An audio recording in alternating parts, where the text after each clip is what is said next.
que nous avons les enregistrements vidéo, ce qui permet de remercier la Maïf d'avoir tout ce dispositif. J'ai demandé pour que l'information sur le montage et sa diffusion nous soit donnée. Et puis, vous aurez un accès, bien sûr, privilégié à ces premiers supports. Ce que je rappelais à Pierre Thomas Castelnau, c'était que pour nous, ce séminaire, c'est dessiner un petit peu le paysage à partir duquel une conférence de consensus pourra démarrer. Donc l'idée, c'est d'avoir un ensemble de travaux qui nous sont présentés, de perspectives, essayer d'ouvrir au maximum sur les deux grandes polarités qui sont d'un côté, on va dire, les tenants d'un organicisme peut-être un peu limité ou intégriste, et puis de l'autre, les tenants d'un ressort psycho-affectif quasi unique qui dirigerait nos vies et bien sûr celle des enfants. En gros, d'un côté, la polarité neurosciences et de l'autre, la polarité psychanalyse ou certaines formes de psychanalyse. Donc l'idée, c'est d'abord de poser les choses, donc de réunir tous ces travaux, de croiser les bibliographies, de faire un premier travail un petit peu de recueil de base, de comprendre de quoi il s'agit.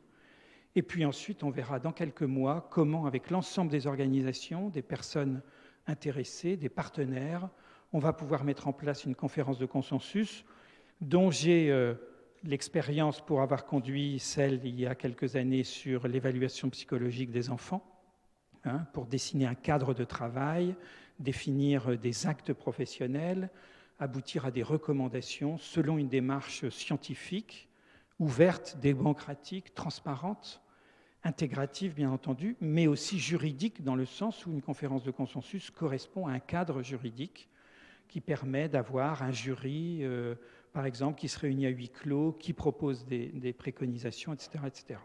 Donc on verra ça sans doute ensemble. La remarque aussi, organiser un séminaire, c'est parfois compliqué, et vous l'aurez compris, mais c'était bien de démarrer de cette forme-là, parce qu'il faut que les salles soient disponibles, il faut que les conférenciers soient disponibles, ça limite le public quand même majoritairement aux Parisiens. On ne peut pas faire 2 heures de transport pour se déplacer. Ça a à la fois des contraintes, mais en même temps, ça permet quelque part une élaboration plus lente, ça permet de synthétiser les uns et les autres, et voilà, on tirera un petit peu les conclusions de cette première initiative de ce qu'est un séminaire scientifique avec ces contraintes-là. Donc, merci à Pierre Thomas Castelnau. Vous avez compris que pour moi, c'était Pierre Thomas Castelnau, mais qu'en fait, c'est Pierre Thomas Castelnau, voilà. Donc j'ai essayé de réparer un petit peu. Vous me disiez que ça vous a posé des problèmes d'identité depuis le début, et on peut le comprendre, mais en tout cas, voilà, c'est corrigé pour ce soir. Merci d'abord d'avoir répondu présent, d'avoir accepté le tournage pour avoir une trace de vos travaux. Donc vous êtes, comme c'est mentionné, un professeur de neuropédiatrie à l'Université de Tours. Vous nous en direz un petit peu un mot. Vous travaillez aussi à l'hôpital d'enfants Gatien de Clocheville. Vous êtes enseignant-chercheur dans l'unité INSERM Imagerie et Cerveau. Et puis, vous êtes membre du conseil médical et scientifique de l'association Hyperstar TDAH France, ce qui me permet de dire, à travers votre titre troubles d'attention, troubles du comportement, que ce qu'on attend un petit peu de vous, mais même si vos propos construits ne répondent pas tout à fait à ça, il y aura un petit moment d'échange à la fin, c'est cette confusion constante dans tout ce qu'on lit entre troubles du comportement et troubles de l'attention, avec l'idée que tous les troubles du comportement ont une part de troubles attentionnels ou que les troubles attentionnels conduisent, pour beaucoup d'entre eux, à des troubles du comportement à travers la notion d'hyperactivité, d'impulsivité, enfin tout ce qu'on connaît. Voilà, donc pour l'essentiel, c'est un petit peu ça qu'on attend, et puis surtout les travaux scientifiques actualisés auxquels vous travaillez, à la fois sur le plan international et sur le plan de l'enseignement. Voilà, donc à vous, merci. Donc en gros 1h30 et puis un petit moment de questions. Bien, écoutez, merci beaucoup de cette introduction. Je remercie effectivement les organisateurs de cette invitation qui m'honore et me fait très plaisir parce que je partage totalement le constat qui est fait sur le fait qu'il est indispensable de structurer les choses et d'avancer dans cette situation dramatique que sont les troubles du comportement de l'enfant et dans ces définitions multiples où plus personne ne s'y retrouve. Donc, je suis ravi de participer à cet effort qui, j'espère, va se poursuivre. Et en même temps, je ne sais pas si je dois remercier de m'avoir confié la difficile tâche qui est de vous parler en 1h30 des troubles du comportement sous l'angle des neurosciences. C'est un peu vaste. Et je pense qu'on ne fait bien que ce qu'on fait tous les jours. Et donc, en réfléchissant à la préparation de cette conférence, depuis plusieurs mois, j'ai opté pour le choix de effectivement vous parler de comportement, d'hyperactivité, de TDAH, de clinique. Effectivement vous parler de neurosciences, mais finalement d'adosser tout ça, d'appuyer tout ça sur ma pratique clinique, ce que je fais tous les jours au quotidien. Parce qu'au quotidien, je fais des neurosciences, je fais de la clinique, je m'occupe d'enfants, et nous réfléchissons avec l'équipe à la manière de structurer les choses, d'améliorer la prise en charge. C'est une préoccupation quotidienne, et donc je pense qu'il est important qu'un praticien, clinicien qui travaille depuis des années sur ce sujet, qui s'y intéresse, puisse, non pas, si vous voulez, vous faire une synthèse bibliographique de toutes les données de neurosciences que, j'allais dire, vous pouvez tous trouver sur PubMed et sur Internet, mais de les rendre vivantes, de les faire vivre dans une pratique clinique quotidienne. Et je pense que cette pratique clinique quotidienne ne doit pas être coupée des neurosciences et ne doit pas se faire justement en disant il y a les chercheurs et puis il y a les cliniciens. Ce doit être intégré au quotidien. Donc effectivement, on va un petit peu traverser tout ça tout au long de la conférence. Je salue Christy. Et je vais donc me présenter et puis vous présenter le plan de cette petite présentation d'1h30.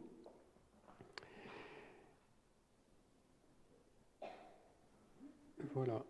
Alors, j'ai un machin voilà, qui est là. Alors, il faut que je fasse une petite manip pour changer de diaporama.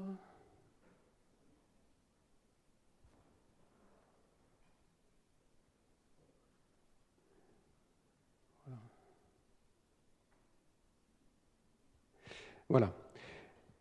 Alors, une fois que j'ai dit ça, il y a un autre élément qui me semble important de vous dire, c'est effectivement cette intégration sciences et pratiques cliniques au quotidien, tout public, c'est-à-dire que j'ai essayé de m'adapter aux horizons divers qui vont écouter cette conférence. Et puis, on ne se refait pas. Mon idée, c'est un petit peu, à ce temps de la procédure, à ce temps du cheminement et du travail, d'aller visiter un petit peu les frontières, d'aller un petit peu fureter, et d'aller un petit peu quelque part provoquer la réflexion, provoquer, pas la polémique, mais un petit peu susciter, agiter les idées. Voilà. Je le dis au départ, pour ne pas être taxé de provocateur, mais je pense que c'est important à ce stade du travail, du cheminement, de faire un petit peu bouger les lignes pour susciter la réflexion, dans l'idée ensuite d'aboutir évidemment à un nécessaire consensus. Mais je crois que c'est en agitant un petit peu les choses qu'on peut provoquer la réflexion. Donc effectivement, il risque d'y avoir des désaccords dans ce que je vais vous dire. Moi, je vous livre ce que je fais au quotidien au service des enfants, adossé sur la recherche, et ce sont mes convictions, c'est-à-dire que ce que je vous présente là, ça vient de loin. Ce n'est pas une présentation que j'ai faite de façon formelle, c'est vraiment tout ce que nous faisons au quotidien pour les enfants. Et peut-être que vous ne serez pas d'accord avec tout, peut-être que ce que je vais vous dire à la fin va vous déranger un peu, mais tant mieux. Alors, effectivement, je vous parlerai quand même beaucoup plus de troubles attentionnels et de TDAH que de troubles du comportement, par exemple de troubles oppositionnels avec provocation, de troubles des conduites. Je ne suis pas psychiatre, je ne suis pas pédopsychiatre, je suis neuropédiatre. Je m'intéresse aux troubles de l'attention et à la régulation de la neurotransmission, aux ganglions de la base, je m'intéresse à toutes ces choses-là, à la neuropédiatrie, mais je ne suis pas psychiatre, je ne suis pas psychanalyste, je ne suis pas psychologue, et donc je considère qu'il y a des secteurs dont je ne peux pas vous parler, mais par contre, je peux vous parler de ce que je fais. Alors, mes conflits d'intérêts sont évidemment mes partenariats avec l'industrie pharmaceutique. Pour moi, il n'y en a pas, parce que je considère que beaucoup de choses que nous faisons, nous ne pourrions pas le faire avec le soutien de l'industrie pharmaceutique. Il faut être effectivement respectueux des procédures de part et d'autre, c'est sûr, mais pour moi, ce sont des moteurs de réflexion et je n'ai pas de problème à dire que je collabore avec des laboratoires internationaux pour nos recherches, notamment à l'INSERM, puisqu'un certain nombre de nos projets sont financés. Et puis j'ai l'honneur et le plaisir d'être depuis plusieurs années, 2009, membre du conseil scientifique de l'association Hyper-Super, TDAH France, et c'est un vrai plaisir de travailler dans cette association extrêmement dynamique et très fédératrice. Je ne le dis pas parce que Christine est là, c'est absolument un vrai engagement pour moi, auquel je tiens beaucoup. C'est un énorme conflit d'intérêts. Alors, voilà d'où je viens, voilà où nous sommes. Donc, c'est un hôpital d'enfants de 200 lits à Tours, un petit Necker, si on peut dire, où toutes les spécialités pédiatriques sont représentées et où nous avons donc un service qui s'occupe de neuropédiatrie et d'une unité de soins de suite, donc de handicap de l'enfant, avec des enfants qui sont polyhandicapés, ventilés, trachéotomisés, donc des malades assez lourds, et un centre de référence pour les troubles du langage et des apprentissages scolaires, qu'on appelle CRTLA, que nous coordonnons depuis maintenant l'an 2000, 2001, et où nous prenons en charge des enfants qui ont des troubles d'apprentissage, y compris des enfants qui ont des TDAH. Et donc nous avons une dotation d'équipe qui nous permet de faire un travail de qualité avec des orthophonistes, des neuropsychologues, des pédopsychiatres, des neuropédiatres, etc. Alors voilà le groupe TDAH, ça c'est le groupe TDAH, parmi lesquels il y a des chercheurs de l'INSERM, des spécialistes adultes, etc. Et donc, nous avons, je pense, c'est important de le dire dès à présent, nous avons une perception, une vision du TDAH qui, bien sûr, est en harmonie avec nos partenaires nationaux, les collègues, les 9 ou 10 collègues de centres experts nationaux. Mais je vais vous présenter une vision du TDAH à laquelle je tiens beaucoup, qui est, si vous voulez, une vision du TDAH plus syndromique que symptôme. Pour dévoiler un peu un des axes de la réflexion, j'ai un problème avec le concept de TDAH symptôme que l'on peut poser, de mon point de vue, beaucoup trop facilement et qui induit ensuite pas mal de problèmes. Nous y reviendrons. Donc vous allez voir que nous avons une définition qui est quand même stringente, qui est assez rigoureuse, et nous avons justement l'équipe qui nous permet d'avoir cette définition assez drastique. Je n'ai pas besoin de détailler les répercussions, le drame que représente pour une famille d'avoir un ou plusieurs enfants en TDAH. On aura l'occasion de l'illustrer tout au long de cette présentation. Donc, ma présentation va s'articuler en 4 parties et je vous propose que peut-être nous prenions un petit temps d'échange à la fin de chaque partie, mais pas trop long, parce que je pense que la démonstration se fera au fur et à mesure de la présentation et que c'est plutôt sur la dernière 15-20 minutes qu'à la fin, on pourra échanger. Enfin, en tout cas, je l'ai conçu comme ça. C'est qu'à la fin, je provoque un petit peu par quelques constats et perspectives. Alors, la première partie concerne cette procédure diagnostique, et j'insiste sur le mot procédure, c'est-à-dire que pour nous, c'est un cheminement qui s'effectue sur plusieurs mois, avec des délais d'attente, certes, mais c'est une procédure qui ne peut pas se faire en quelques minutes sur un coin de bureau, même d'un bureau médical. Et donc, j'insiste beaucoup là-dessus, et j'insiste aussi sur le fait que pour nous, les symptômes visibles d'hyperactivité et ou d'impulsivité, alors ce bateau suit le fil du temps, l'hyperactivité motrice du petit devient l'impulsivité de l'adolescent, puis s'intrique, mais que le primum movens, le phénomène primitif, c'est le déficit d'attention. Alors, oui, c'est schématique, oui, c'est un petit peu caricatural, et oui, la science va nous montrer que c'est un petit peu plus compliqué que ça, mais il faut bien avoir des définitions simples pour travailler, des modus operandi, et nous prenons celui-là et nous conservons celui-là, qui est de dire il n'est pas possible de parler de TDAH s'il n'y a pas de déficit d'attention. Et c'est pour ça que cette appellation de TDAH, qui a évolué au fil du temps, elle a le mérite de remettre le TDA en premier, plus ou moins H, plus ou moins hyperactivité, impulsivité, mais de remettre les premières lettres de l'acronyme au centre du dispositif, c'est-à-dire le déficit d'attention. Après, il faut s'entendre sur ce que c'est qu'un déficit d'attention, on va en parler. Donc la neuropédiatrie, c'est vaste, ça va des accidents vasculaires cérébraux, sclérose en plaques, en passant par les encéphalites, les myopathies, les maladies des mouvements anormaux et les retards mentaux d'origine génétique. Donc c'est un peu vaste, la neuropédiatrie, mais c'est une discipline qui est en permanence confrontée aux troubles cognitifs ou handicaps cognitifs. Et effectivement, je pense que nous devons jouer un rôle dans la caractérisation de ces troubles, mais pas seuls, avec les partenaires, et notamment les psychologues. J'y suis très attaché, vous allez le voir. Alors voilà un schéma que je montre régulièrement et auquel je tiens beaucoup. C'est la répartition sur le terrain des motifs, enfin des patients qui consultent pour le motif hyperactivité. Voilà, on téléphone, on prend un rendez-vous au secrétariat, mon enfant est hyperactif.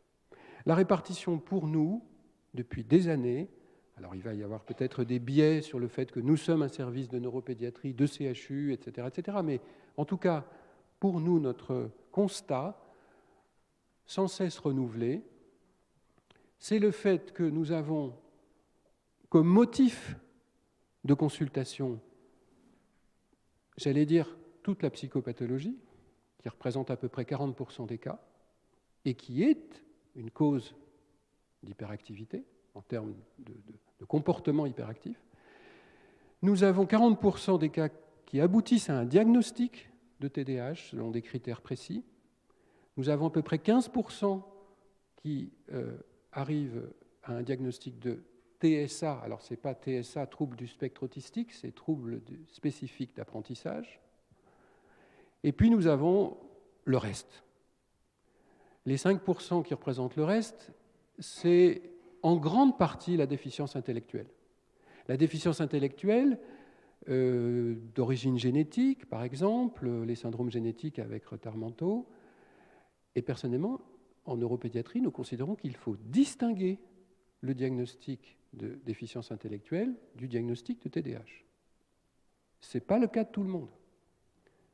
Et nous, ça nous pose un problème qu'on puisse utiliser indistinctement le terme de TDAH pour un enfant qui est haut potentiel et un enfant qui a une déficience intellectuelle d'origine génétique.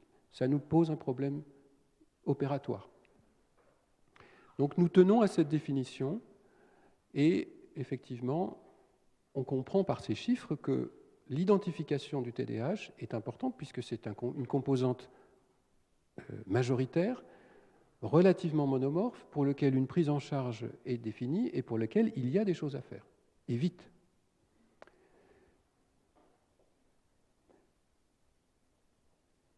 Alors les choses à faire, voilà comment elles s'articulent. Ça peut paraître banal de vous dire que nous devons voir les parents et l'enfant, et même l'enfant seul. Mais je peux vous garantir que, vu les cadences auxquelles nous sommes soumis, les délais de rendez-vous, un rendez-vous de consultation en neuropédiatrie, en théorie, c'est 30 minutes. Voilà. Donc, dépatouiller une histoire qui dure depuis 6 ou 7 ans, si je prends un enfant de CP, c'est un peu compliqué en 30 minutes. Et effectivement, pour nous, la procédure inclut ce temps, avec une charge émotionnelle qui est majeure, avec des parents qui arrivent au bord de la crise de nerfs, évidemment, épuisés, culpabilisés. Vous voyez le tableau.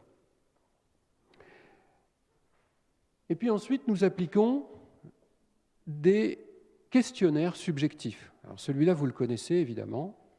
Je ne vais pas tout lire, mais ce sont les items du DSM-5 actuellement. Alors moi, j'aime bien, mais là, je ne vais pas le faire, mais j'aime bien vous demander de penser chacun à un enfant que vous connaissez, vos enfants, votre neveu, et puis de compter dans votre tête si vous pensez qu'il y a un ou plusieurs items qui lui correspondent. Voilà, je vous laisse le faire dans votre tête. Et puis s'il y a plus de 6 items, eh bien, vous venez de porter le diagnostic de TDAH. Dans mon équipe, ça nous pose un problème. Et puis ensuite, il y a les autres items qui sont les items d'hyperactivité-impulsivité. Là encore, il faut compter le nombre d'items. Et puis, on peut adapter ces items à l'âge adulte, les décliner en version adulte. Mais le principe est le même. Donc effectivement, vous savez qu'actuellement, pour un diagnostic de TDAH, cette grille, ces 18 items, suffisent officiellement, en théorie, à porter un diagnostic de TDAH. Cela nous pose un problème dans mon équipe. Et nous ne nous contentons pas de cela. Nous utilisons des questionnaires subjectifs comme le questionnaire de Conners, que vous connaissez probablement, qui lui fait l'objet d'un traitement un peu différent, avec une cotation qui aboutit à un score, ce qui n'est pas le cas du DSM, qui n'est pas un score chiffré, sauf si on le décline dans sa version, j'allais dire, recherche, qui est ce que l'on appelle l'ADHD-RS4, qui est en fait une connersisation du DSM pour aboutir à un score et qu'on est assez fréquemment utilisé dans les études pharmaceutiques notamment. Donc là encore, c'est intéressant, mais c'est subjectif. On s'intéresse à un certain nombre d'items et à partir d'un certain seuil, on considère que ce score est positif, mais c'est subjectif. Ça dépend de la tolérance, au contraire de l'exigence du parent ou de l'enseignant qui remplit ce questionnaire. Donc tous ces temps d'évaluation, il est subjectif. Alors, ensuite, nous nous attelons aux comorbidités. Et ces comorbidités sont très fréquentes. Je crois même qu'elles sont presque constantes si on considère que l'anxiété est une comorbidité. Il me semble que l'anxiété est une comorbidité quasi constante du TDAH. On y reviendra. Donc voilà les chiffres, ça peut varier un peu, mais enfin il y a un consensus clair sur le fait que les comorbidités sont extrêmement fréquentes et il est donc très important de les identifier. Parfois même, c'est le motif de consultation en premier, alors qu'en réalité, il y a un TDAH derrière. Et je prends quelques minutes pour bien distinguer le problème de cette définition de comorbidité versus diagnostic différentiel. C'est très important, là, si on veut y voir clair et de ne pas tout mélanger, c'est très important de distinguer les diagnostics qui simulent un TDAH, et qui sont donc des diagnostics différentiels du TDAH, et puis les comorbidités qui sont en fait des diagnostics associés au diagnostic de TDAH. Et ce qui rend les choses un petit peu compliquées, par exemple, c'est que les troubles d'apprentissage, les troubles spécifiques d'apprentissage peuvent être, comme vous l'avez vu tout à l'heure sur le petit diagramme avec les 15% causes d'hyperactivité, donc peuvent jouer un rôle de cause, mais ils peuvent aussi, comme on vient de le voir, être une comorbidité. Et il nous appartient de faire le travail et à un moment donné de choisir et d'opter et de décider sur un faisceau d'arguments, de se dire cette dyspraxie visuospatiale ou cette dyslexie qu'a cet enfant, est-elle la cause de son hyperactivité ou est-elle associée à son hyperactivité? Et c'est pour cela que le temps d'identification d'un déficit d'attention est absolument essentiel. Parce que si on n'a pas ce temps-là, on ne peut pas départager qui et quoi. Oui.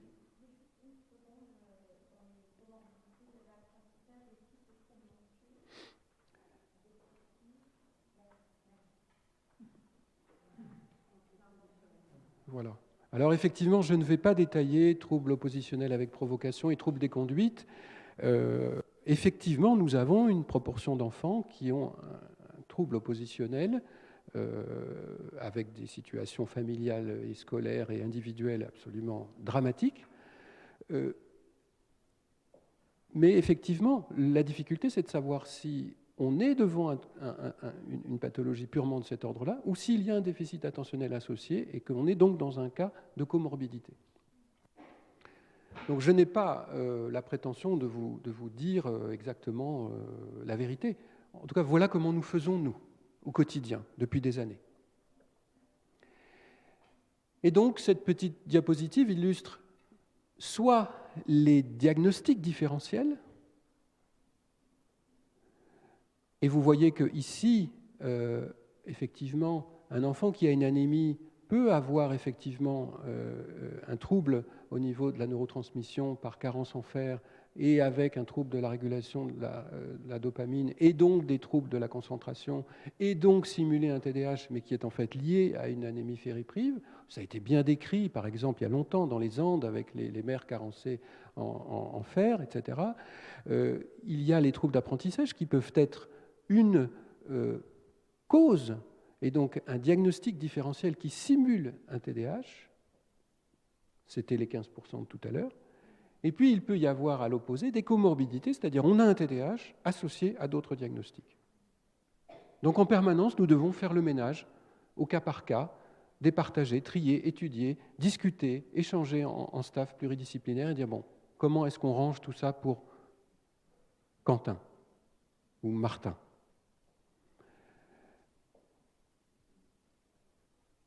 Voilà. Et puis dans ces troubles d'apprentissage, il faut affiner, il faut aller chercher, ce n'est pas à vous que je vais l'expliquer, de quoi il retourne, quel est ce 10 qui est dedans, et du coup, quelle est la prise en charge qui va en découler. Est-ce qu'on va être dans la graphomotricité, la motricité fine? Est-ce qu'on va être dans la dyspraxie visuospatiale? Voilà. Donc si on ne va pas prendre le temps de faire ce travail avec les spécialistes du domaine, on ne peut pas élaborer une prise en charge qui soit adaptée. C'est impossible. Et donc, c'est pour cela, quand vous voyez cette explication, c'est que le DSM 2, 3, 4, 5, pour départager ces problématiques-là, n'est pas opérant, n'est pas suffisant. Il est intéressant, mais il n'est pas suffisant. Alors, atteindre la consultation spécialisée, effectivement, nous plaidons pour le fait de voir les enfants relativement tôt, mais effectivement, comme vous le savez, les évaluations psychométriques sont d'interprétation délicate pour des enfants jeunes, et pendant plusieurs années, nous avons plaidé d'évaluer ces enfants à, pas 3, mais 4, 5, 6 ans, et on s'aperçoit aujourd'hui qu'effectivement, c'est un peu délicat et qu'il faut être prudent sur les conclusions. Pourtant, en même temps, ce que nous voulons, c'est repérer ces enfants avant l'entrée au CP. Et donc, il y a un effet cisaillement qui se fait à ce moment-là. Et donc, il y a un problème d'outils. Alors, effectivement, passer l'étape du diagnostic symptomatique, c'est-à-dire hyperactivité, impulsivité, oui ou non, il y a le temps du diagnostic syndromique, y a-t-il un déficit d'attention, oui ou non, et puis peut-être qu'un jour, nous connaîtrons un diagnostic plus étiologique, par exemple l'identification d'anomalies biologiques, de neurotransmission peut-être, ou de génétique, mais pour l'instant, cela n'existe pas. Et donc, la procédure dont je vous parlais tout à l'heure, elle se déroule de cette manière, avec évaluation objective, subjective, comorbidité, retentissement, évaluation psychopathologique, et synthèse en équipe. Ça prend du temps. Et on ne fait pas ça tout seul. Et puis ensuite, on lance le suivi. Mais on est passé d'abord par tout ce temps de diagnostic que je vais passer rapidement, puisque je pense qu'un certain nombre de vous sont de ce domaine, et je ne vais pas vous les expliquer, mais c'est important de les expliquer quand je fais ce type de conférence à des gens qui ne sont pas du domaine et qui ne se rendent pas compte que ces évaluations peuvent prendre 1 heure, 1 heure et demie, et qu'il faut exploiter les résultats, et qu'il faut regarder les performances de l'enfant par rapport aux normes de son âge, de son sexe et même de son milieu culturel. Et nous ne pouvons pas nous passer de ces outils-là. Alors on me dit, ça n'a pas de valeur diagnostique. Parce que l'enfant qui est hyperactif ne va pas se prêter au bilan d'une façon telle que le bilan va être fiable. Je pense que c'est plus complexe que ça. Je pense que ça dissimule un manque de disponibilité de ces outils et qu'on met une espèce de cache-misère. N'empêche que quand on a ces ressources, ça change complètement la vie. Et on a une visibilité bien plus puissante que quand on ne l'a pas. Donc quand on ne l'a pas, on peut se dire que ça ne sert à rien. Mais quand on l'a, je peux vous garantir qu'on ne peut pas s'en passer. Alors ça pose le problème de société de savoir pourquoi ces moyens ne sont pas suffisamment disponibles. On y viendra à la fin. Donc nous évaluons le bilan psychométrique et puis ensuite nous rentrons dans le dur avec l'évaluation des fonctions attentionnelles, des fonctions exécutives, avec des batteries de tests. Et cela nous prend plusieurs venues, plusieurs rendez-vous, plusieurs temps. Souvent dans une situation d'urgence où on nous demande une conclusion vite et l'ordonnance du médicament vite. Non. Donc je ne vais peut-être pas détailler tous ces tests et toutes ces choses-là, mais qui sont largement connus et qui nous aident au quotidien, je le répète. Alors nous testons par différents tests que je ne vais pas détailler, l'inhibition, la sensibilité à l'interférence, la planification, etc., l'impulsivité, etc. Je le passe vite parce que ce n'est pas le sujet, mais c'est pour illustrer le fait que pour nous, c'est du quotidien, ça. Le barrage des cloches, l'attention sélective, l'attention soutenue, divisée. Voilà. Alors bien sûr, ces tests ne sont pas, chacun individuellement ne suffit pas, mais c'est un faisceau. Et encore une fois, ils nous permettent de dire si oui ou non cet enfant a un déficit de l'attention soutenue et ou sélective et ou partagée ou divisée. C'est pour nous absolument essentiel. Et le DSM ne permet pas de faire ça. Et nous poussons l'exigence et le vice à effectuer ce bilan sous traitement au bout de 1, 2 à 3 mois de traitement, quand nous mettons un traitement pharmacologique en place, pour vérifier que nous avons normalisé les fonctions attentionnelles et nous étudions dans quelle mesure telle ou telle fonction se normalise mieux que d'autres. Et c'est comme ça qu'on a pu se rendre compte qu'évidemment, les fonctions exécutives ne sont pas normalisées ou améliorées aussi bien que les fonctions attentionnelles. Et oui. Et donc, ça pose le problème de savoir à quoi on peut s'attendre quand on prescrit du méthylphénidate chez un enfant qui a un problème principalement de fonction exécutive. Je vais vous donner un exemple. Il y a une pathologie rare, mais qui est la plus fréquente des maladies rares, qui est la neurofibromatose de type 1, ou maladie de Recklinghausen. Dans cette maladie, les enfants ont un trouble apparent de l'attention, des troubles scolaires en rapport avec cela. Ils ne dérangent personne. Les parents ne sont pas à bout du tout, comme un parent TDAH. Et dans la littérature internationale, on utilise indistinctement le terme de TDAH dans la neurofibromatose de type 1, dans la sclérose tubéreuse de Bourneville, dans la trisomie 21 et que sais-je encore. Dans la neurofibromatose de type 1, ces enfants ont un déficit des fonctions exécutives. Et quand on donne du méthylphénidate, ça ne marche pas du tout aussi bien que quand il s'agit d'un véritable déficit d'attention. Mais ça, on ne peut le savoir que quand on regarde ces choses-là de près. Un enfant qui a un haut potentiel avec une attention multicanale, personnellement, je considère que le méthylphénidate n'est pas du tout aussi efficace que chez un enfant qui a un déficit d'attention. Pourquoi ? Parce que cet enfant haut potentiel, il n'a pas pour moi, à proprement parler, un déficit d'attention. Il a une attention particulière. Alors ensuite, le bilan orthophonique, c'est un bilan standard, classique, bien sûr adapté au cas par cas, mais qui est traditionnellement bien décrit, qui permet d'évaluer les comorbidités. Et puis, là encore, je vais passer rapidement pour ne pas trop détailler, parce que ce sont des choses classiques, mais qui sont indispensables. Donc, ce sont tous ces tests que l'on connaît, Évaluation du langage oral, évaluation du langage écrit, ces temps où on va faire recopier une dictée, lire un texte, etc., etc., vérifier la compréhension des textes lus, etc., etc. Et tout ça, ça prend du temps et c'est pour nous absolument indispensable lorsque l'on veut évaluer, établir un diagnostic chez un enfant qui a un trouble du comportement de type hyperactif. Et donc ça rejoint la question de départ. Comment faire pour sortir du fatras dans lequel nous sommes actuellement sur les troubles du comportement de l'enfant? Nous préconisons d'établir des procédures standardisées, labellisées au plan international, et qui permettent d'y voir clair. C'est du bon sens. Voilà, ça c'est pour la partie diagnostic. Et j'ai terminé par le mot qui me semble le plus important et qui, je l'espère, vous aura frappé. C'est du bon sens, ce que je vous ai dit. Ce n'est que du bon sens. Oui, il y a une question autour de démarche, parce que vous êtes aussi un service de recherche.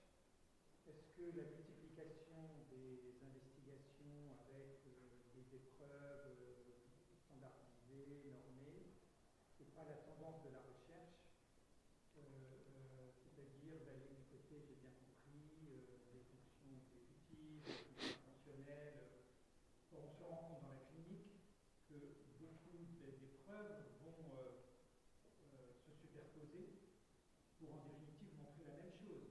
On n'a pas le temps là, puisqu'on va passer très vite, mais souvent c'est bien sûr un faisceau de tendances, une convergence de signes qui va être intéressant, mais néanmoins on a quand même des épreuves, des subtests qui sont parfois plus pertinents dans la clinique que d'autres. Donc est-ce que là, en présentant énormément d'activités d'évaluation clinique, on n'est pas dans quelque chose qui va pousser à l'impossibilité de l'envisager compte tenu des délais d'attente partout, de l'absence de financement. Et puis, voilà, c'est une question un peu, j'allais dire, pour répondre aussi à la question du bon sens. Est-ce qu'aujourd'hui, dans les services de consultation, depuis la première consultation éventuellement à l'école, avec le psychologue de l'éducation nationale, qui souvent en première marche demande, et puis est-ce que tout ça va être réalisable? Si vous arrivez à imaginer que le CRPLA de Tours a peut-être des moyens de financement, etc., qui ne sont pas quand même ceux. Oui. Alors effectivement, là, je suis d'accord avec vous. Mais ça n'est pas. Alors, il y a deux éléments de réponse à votre question. Le premier concerne la recherche. Depuis tout à l'heure, je parle comme ça, mais peut-être que vous entendez mieux si je parle comme ça. Ça va. Ça va ? Oui.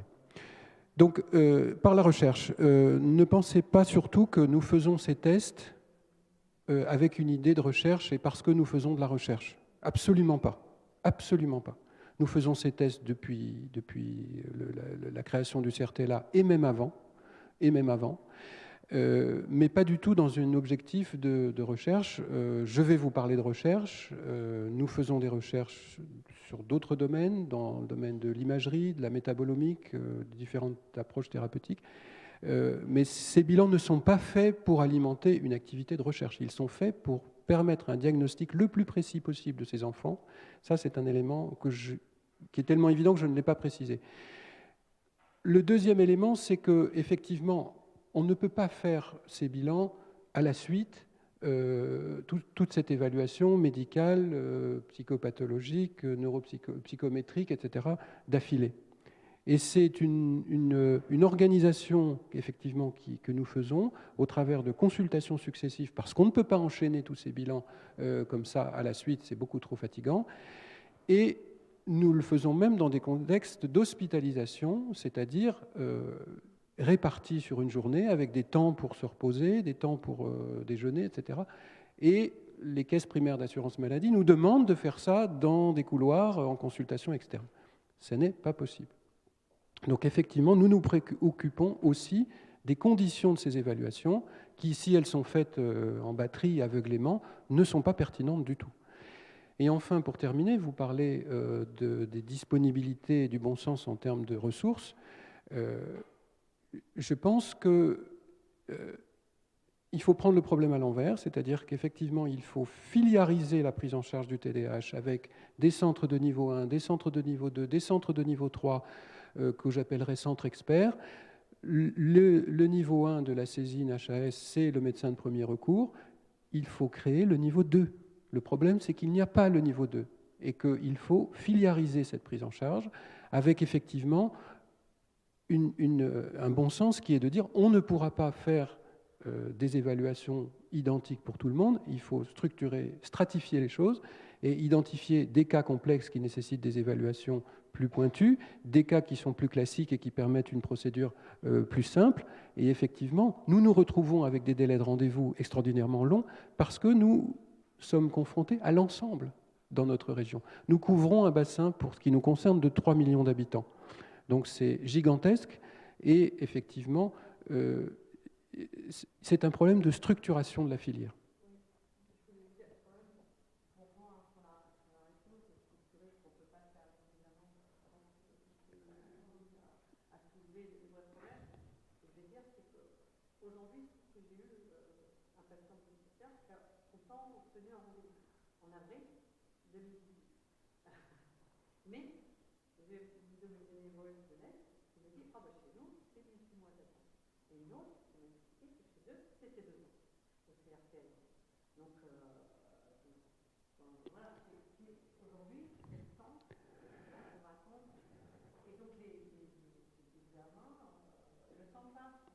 Oui, mais je... Ouais.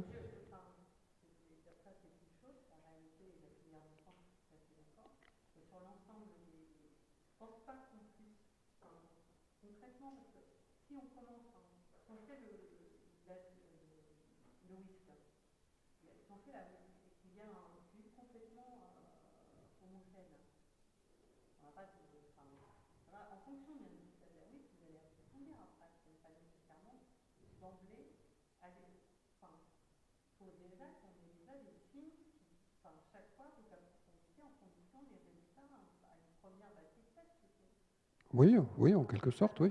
On ne fait pas le bilan complet d'un seul tenant. C'est pour ça qu'effectivement, il faut un petit peu...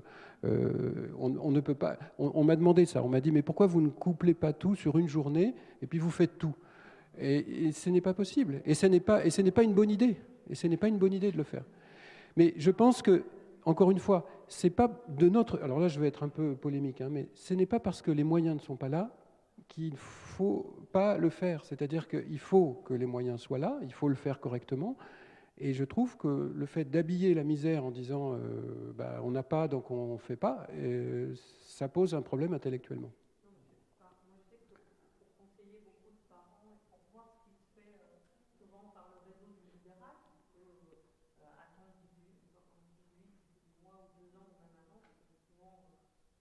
Mmh. Oui.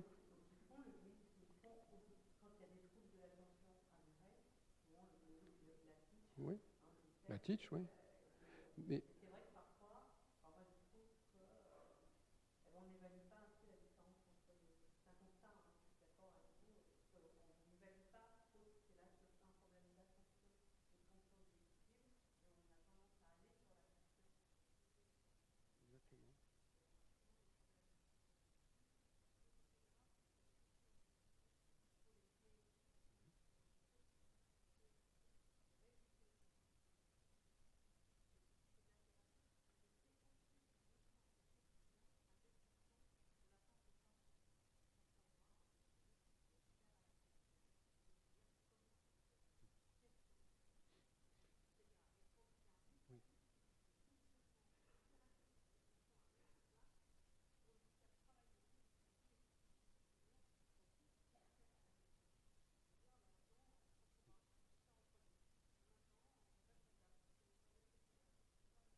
alors moi, je pense qu'effectivement, la difficulté d'accès à un psychologue libéral financièrement, qui pourrait faire énormément de choses et débrouiller énormément de choses dans la prise en charge, c'est un énorme problème.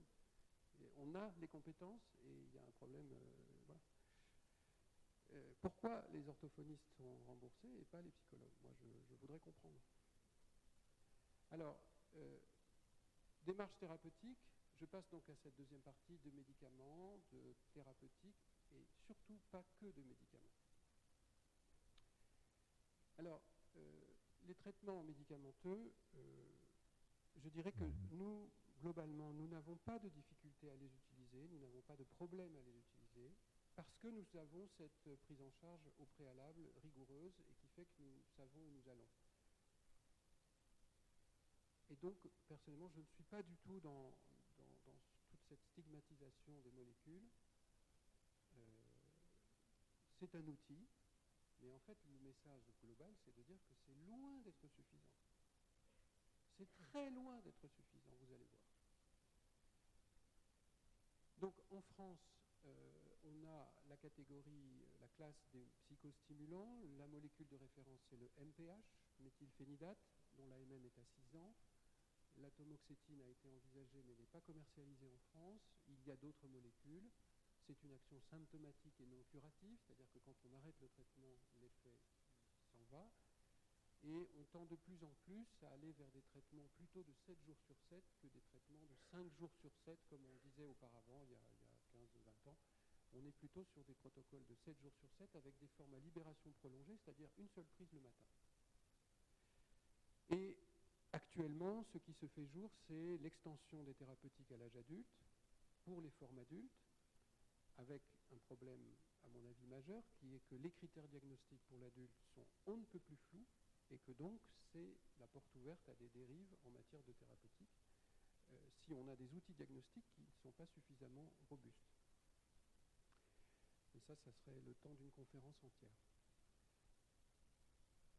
Et les psychothérapies sont importantes, sont, à mon avis, très insuffisantes par rapport aux enjeux qu'il y a derrière, parce que l'objectif n'est pas que l'enfant ait un médicament pour être tranquille en classe, au club de foot ou à la maison, et ne dérange plus. Ce n'est pas l'objectif. L'objectif, c'est que ce jeune devienne un acteur de la société en termes de défaut de participation. Et c'est ça l'objectif, c'est de faire que cette personne, cet individu, devienne un acteur de la société. Et tant qu'on n'a pas travaillé vers cet objectif-là, oui, on peut donner du méthylphénidate et que l'enfant soit tranquille en classe, mais ce n'est pas l'objectif. Et les cadences de rendez-vous et les délais de rendez-vous et etc. font que on peut vite rester la tête dans le guidon du diagnostic, de l'ordonnance, de la prescription. L'objectif, c'est le bien-être et c'est la qualité de vie, et c'est l'épanouissement de cet individu. J'y reviendrai après. Et nous nous appuyons sur les neurosciences pour porter ce message. Les mesures d'aide, Christine Gétin en a parlé, il y a un temps pédagogique fondamental qui n'est pas suffisamment développé en France. Les mesures pédagogiques, je ne vais pas dire qu'il est interdit d'interdire, mais éduquer, il semblerait que ce soit un peu un problème. Et puis, il y a la rééducation pour les comorbidités. Pour que vous soyez bien au clair une bonne fois pour toutes sur la façon dont fonctionne le méthylphénidate, voici un schéma simple et clair. Voilà une synapse dopaminergique.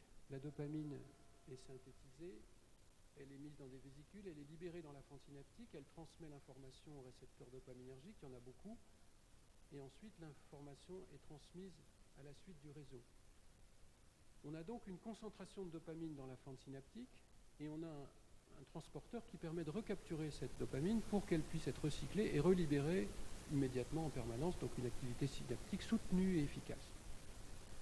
Eh bien, la manière dont la communauté internationale scientifique décrit le mode d'action du méthylphénidate, c'est d'agir de cette manière, c'est-à-dire d'aller bloquer le transporteur de la dopamine et par voie de conséquence de bloquer la recapture de dopamine et par voie de conséquence d'augmenter la concentration de dopamine dans la fente synaptique.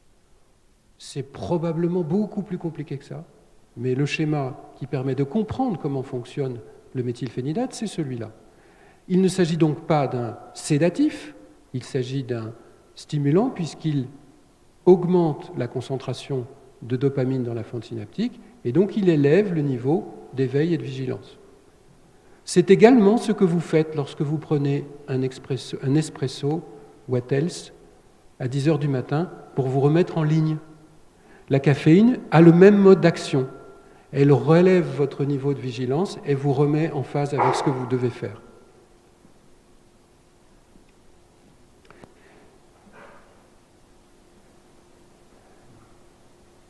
Alors les objectifs thérapeutiques, eh bien, ils ne sont pas uniquement le traitement médicamenteux.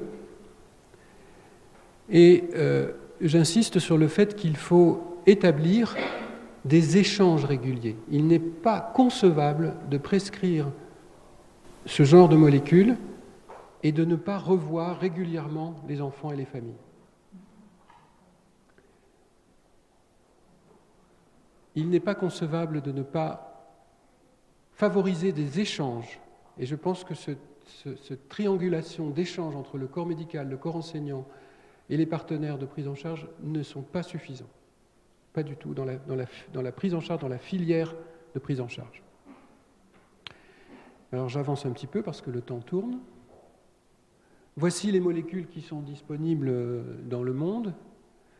Nous n'avons en France que le méthylphénidate, et donc il y a un certain nombre de molécules que nous n'avons pas en France, que nous n'aurons probablement pas, et nous avons les déclinaisons du méthylphénidate. Alors vous connaissez la ritaline à libération immédiate, à libération prolongée, le Concerta à libération prolongée, il y a maintenant le Quasim à libération prolongée, le Medikinet à libération prolongée. Tous ces noms, c'est uniquement du méthylphénidate. Simplement, la molécule, le principe actif est emballé de différentes manières pour favoriser une libération prolongée, et donc il y a des variantes en termes de durée d'action. Il y a des variantes de répartition, c'est-à-dire que dans ces molécules, dans la gélule, il y a de la forme à libération immédiate et de la forme à libération prolongée, et donc les ratios diffèrent, il y a du 20-80, il y a du 40-60, il y a du 30-70, peu importe, c'est du méthylphénidate. Et il y a d'autres molécules qui arrivent et nous plaidons, je plaide et nous plaidons pour qu'il y ait une alternative thérapeutique parce qu'en termes de prise en charge, il n'est pas bon qu'il y ait une seule molécule, même si elle est déclinée de plein de manières différentes, il faut une alternative de principe actif. C'est important pour les patients, pour qu'il y ait un choix, un temps de choix, de réflexion et de choix, parce que je dirais qu'actuellement, on est un peu dans ce que j'appellerais l'illusion du choix. Ce n'est que du méthylphénidate. On pourrait discuter longtemps des raisons de cette situation. Et aussi parce que cela élèvera le niveau de compétence des prescripteurs. Le fait d'avoir une alternative, comme je l'ai dit, amène à faire des choix et donc à se poser des questions. Et il est possible que ces différentes molécules, ces différents principes actifs, aient un mode d'action peut-être plus adapté pour certaines entités. Et je vais vous montrer un petit peu ce que nous faisons chez l'animal. Alors actuellement, il y a dans les tuyaux une molécule qui s'appelle la guanfacine, Intuniv, qui est en fait une molécule ancienne, connue depuis longtemps et utilisée avec une autre casquette diurétique, qui a été retirée du marché et qui s'avère être potentiellement intéressante comme traitement pour le TDAH. Et c'est intéressant parce que ça fournit une alternative thérapeutique et ça n'est pas un psychostimulant. Alors les psychostimulants, il y en a plusieurs types. Et effectivement, vous comprenez que les modes d'action sont différents. Vous avez par exemple ici la liste d'hexamphétamine, qui est une prodrogue, qui est métabolisée en amphétamine, et puis le méthylphénidate qui agit, comme je vous l'ai montré, sur le transporteur et qui ensuite permet un mode d'action de cette nature. Ce qui est différent de cette autre molécule. Et ce petit diagramme vous montre que ces molécules agissent pas uniquement sur le transporteur de la dopamine, mais également sur le transporteur de la norépinéphrine, c'est-à-dire qu'en fait ces molécules ont également une action sur les réseaux d'adrénaline et de noradrénaline. Et ces réseaux sont impliqués dans les processus émotionnels. Et donc ça, c'est intéressant. Et puis, vous voyez que donc s'il y a des modes d'action différents, il y a peut-être des efficacités différentes. Il y a peut-être des indications différentes. Et c'est donc pourquoi nous plaidons pour une alternative thérapeutique en France. Il y a une autre molécule qui est donc celle que je vous ai... On ne parlera pas du Strattera, bon, qui de toute façon pour l'instant n'est pas commercialisé en France, qui a un mode d'action particulier, qui avait un mode d'action notamment justement assez intéressant sur toutes les voies noradrénergiques et non pas dopaminergiques, moins sur le plan dopaminergique. Et puis cette molécule qui, elle, a un mode d'action différent et qui est ici donc, et qui n'est pour l'instant pas commercialisé en France et qui pourrait l'être dans les prochains mois. Alors là, je suis en train de revenir en arrière, pardon. Donc le mode d'action, il est différent. Il n'agit pas directement sur la dopamine et il agit plutôt sur le cortex directement et notamment sur la transmission glutamatergique, notamment au niveau du cortex préfrontal. Et donc l'idée que peut-être cette molécule serait intéressante dans des fonctions dans le domaine des fonctions exécutives. Peut-être. Et d'où l'idée que le fait de connaître les modes d'action de ces molécules plus précisément que nous le savons aujourd'hui permettrait d'affiner les indications et de dire par rapport à tel ou tel profil, c'est plutôt cette molécule qui est intéressante. Aujourd'hui, ces données, nous ne les avons pas. Nous y travaillons, mais nous ne les avons pas. La communauté internationale ne les a pas. Et encore une fois, cela ne veut pas dire qu'on peut tout régler avec les traitements, loin de là. Bon, je vais passer parce que c'est une redite.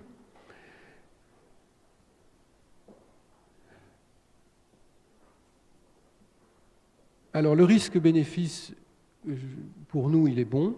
Pour nous, il n'y a pas de problème d'addiction, de dépendance, de tolérance, d'accoutumance. Il n'y a pas ça, même si je crois qu'encore hier soir à la télévision, on vous disait que si. Nous n'avons pas ces problèmes-là. Il y a une littérature extrêmement abondante qui démontre que ça n'existe pas. Bien entendu, le Mediator a fait ressurgir des craintes. Il y a un amalgame entre différents dérivés amphétaminiques qui sont différents. Le méthylphénidate n'est pas de la même famille que le Mediator, etc. Ce sont d'autres familles qui jouent sur les voies sérotoninergiques, qui sont en lien avec l'hypertension artérielle pulmonaire, ce qui n'est pas le cas de ces molécules qui n'agissent pas sur les récepteurs sérotoninergiques. Donc pour nous, les effets secondaires, ils existent, ils sont transitoires, ils ont été bien décrits, ils sont non spécifiques, bénins, et bien entendu, s'il y a un problème, on arrête.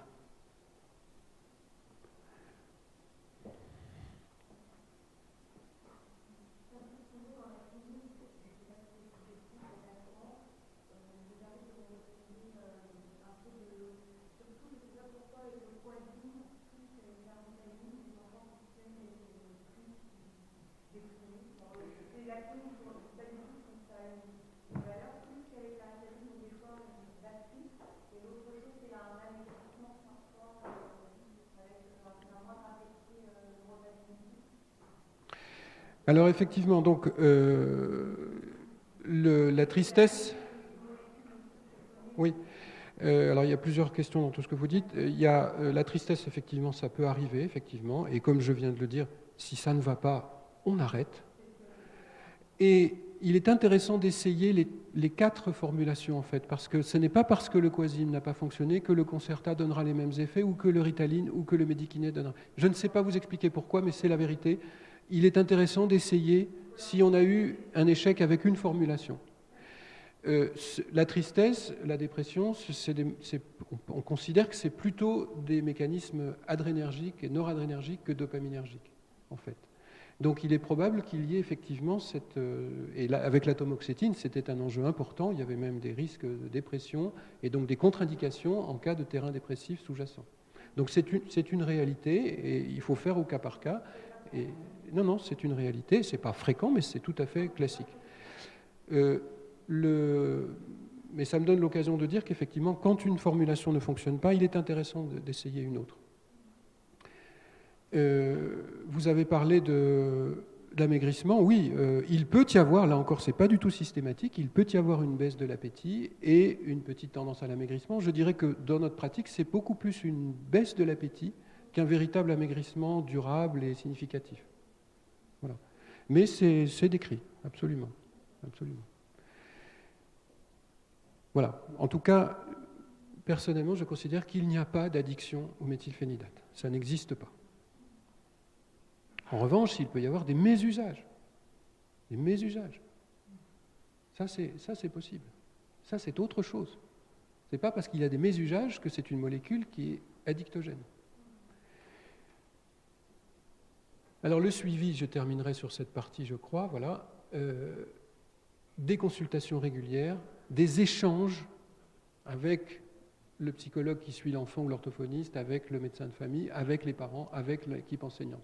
Ces canaux d'échange n'existent pas suffisamment. Ils dépendent trop de l'intelligence des parents. Voilà, si je devais raccourcir, ils dépendent trop de la qualité d'étayage fournie par la cellule familiale. Et nous, professionnels, nous devons pallier à ça et ne pas se reposer uniquement là-dessus. Voilà. Alors, je regarde l'heure parce que l'heure tourne. Un mot sur le passage à l'âge adulte. Actuellement, le modus operandi que nous avons, c'est que 1/3 des enfants TDAH, selon notre procédure diagnostique rigoureuse et étoffée, guérissent. C'est un peu moins d'1/3. On ne sait pas comment, ni pourquoi, ni quels sont ces enfants-là et pourquoi ceux-là. Nous n'avons pas les marqueurs aujourd'hui, et nous allons chercher ces marqueurs, je vous le redirai après. Mais nous ne savons pas pourquoi certains ont tout d'un coup un seuil attentionnel qui évolue, qui mûrit, et pour lesquels l'évolution se fait de façon tout à fait favorable, spontanément. Il y a un deuxième tiers qui conserve cette tendance à l'âge adulte, mais qui en fait un atout. C'est de l'adaptation. Il y en a beaucoup. Et puis il y a un tiers pour lequel ça reste un handicap. Et c'est ce tiers-là qui pose problème, finalement. Donc c'est assez à la hache, mon explication, mais au quotidien, ça guide notre prise en charge. On essaye, puisque nous on prend en charge les enfants à 4, 5, 6 ans, jusqu'à 18, donc on les a avec nous, on part ensemble, et pendant toute cette prise en charge, l'objectif, c'est d'arrêter le traitement.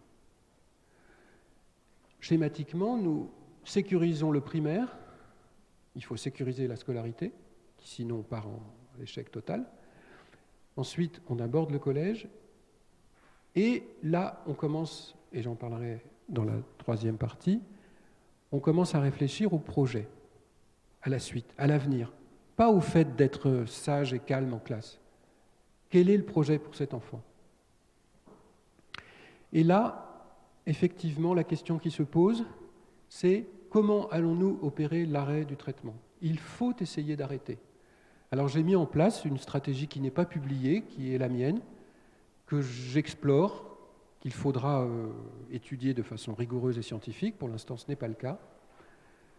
C'est ce que j'appelle, avec les familles, la stratégie des petits défis. Pourquoi ? Parce que je me sers du temps de sevrage progressif du méthylphénidate pour forger la transition motivationnelle.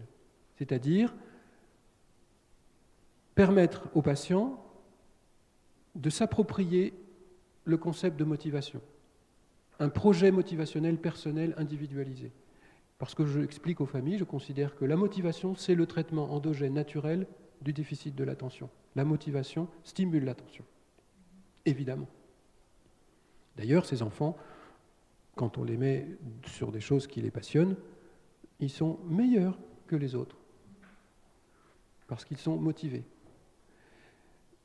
Et donc, cette stratégie des petits défis, ça prend 5-6 ans, puisque chaque année, on vise à retirer un comprimé par semaine et par an. On fait 7 sur 7, 6 sur 7, 5 sur 7, 4 sur 7, chaque année. Et tous ceux qui veulent essayer de passer de 7 sur 7 à 0, ça ne marche absolument pas. Jamais. Ou alors c'est que ce n'était pas le bon diagnostic. Et donc cette stratégie des petits défis, elle permet à l'enfant de s'approprier son cheminement et de faire la transition. Quand on a atteint 3 sur 7, 4 sur 7, enfin 4 sur 7 c'est tangent. Quand on a atteint 3 sur 7, c'est gagné. Alors ne cherchez pas ça dans la littérature, ce n'est pas décrit. Alors, si vous avez encore un peu de place, et si vous n'avez pas de questions, je vais vous parler de recherche fondamentale. On y va ?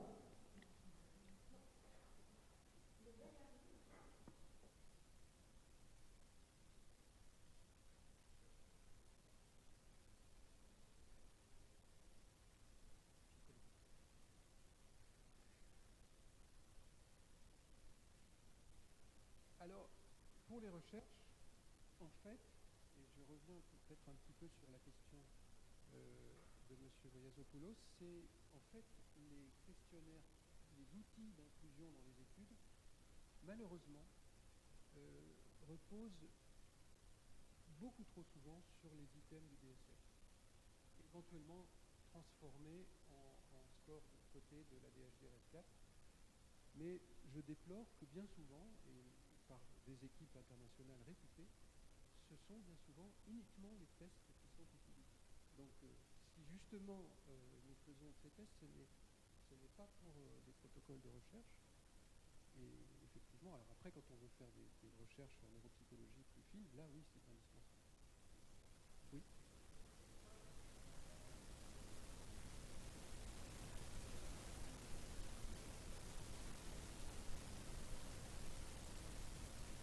J'ai exactement la même question que vous.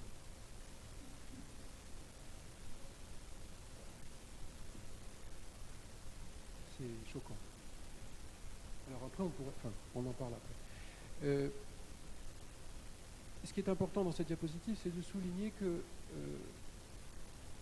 ces questionnaires ont abouti à identifier 3 sous-types phénotypiques. Ce qu'on appelle le TDAH-C, celui qui est au milieu, qui veut dire complet ou combiné, et qui comporte donc déficit d'attention, hyperactivité, impulsivité. Le TDAH-PI signifie Predominant Inattention. Donc c'est le TDAH avec inattention prédominante et finalement peu ou pas d'hyperactivité impulsivité. Et puis le TDAH-HI, moi je l'aime pas trop celui-là. Parce que c'est le TDAH qui a une hyperactivité impulsivité prédominante et finalement pas tellement de déficit d'attention. Moi ça me pose un peu problème ça quand même, ce sous-type-là. Et d'ailleurs il est assez peu usité. Et il répond assez peu à une réalité. Ou alors ce ne sont justement pas, de notre point de vue, des TDAH. Ce sont des hyperactivités d'autres natures. Mais je crois qu'il faut quand même rendre grâce à ces échelles qui ont permis justement d'identifier cette entité-là, de favoriser l'identification de cette entité-là et la détection des filles. Parce que les filles, pour des raisons que nous ne comprenons pas, personne, ont une prédisposition à développer des TDAH avec inattention prédominante, c'est-à-dire que comme elles ne dérangent pas en classe, on ne les repère pas, ou beaucoup moins. Et on ne sait pas expliquer pourquoi. Il y a ce phénomène. Mais ce sont des entités phénotypiques qui ont leurs limites. Vraiment qui ont leurs limites, et notamment en recherche. Alors sur le plan de la génétique et des toxiques de l'environnement, etc., aujourd'hui nous sommes au point mort. Vous savez qu'il n'a pas été identifié de gène, de polymorphisme ou de phénotype TDAH. Ça a fait l'objet de très nombreuses recherches et pour l'instant on est au point mort. Toutes les recherches ont échoué pour identifier une base génétique. Et peut-être que l'avenir, ce n'est pas les gènes, c'est les protéines. Et j'en parlerai un petit mot à la fin. Ce qu'on appelle la métabolomique. Et puis les théories neuropsychologiques, eh bien c'est, alors je ne sais pas si on voit très bien, c'est pas une bonne idée d'avoir mis ça en blanc, mais je vais vous le dire. C'est la théorie dite à double entrée, qui,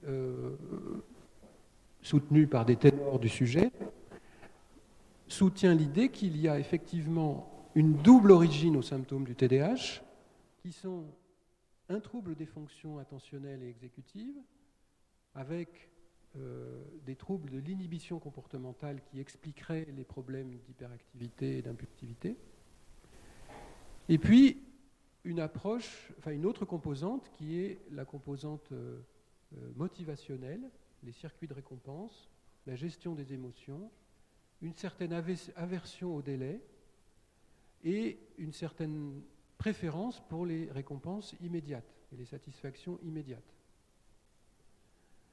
C'est actuellement le modèle qui prévaut. Et actuellement, les recherches suggèrent qu'on va pouvoir probablement enrichir ce modèle. Et je tenterai de vous proposer, mais il n'appartient qu'à moi, un modèle à 4 entrées.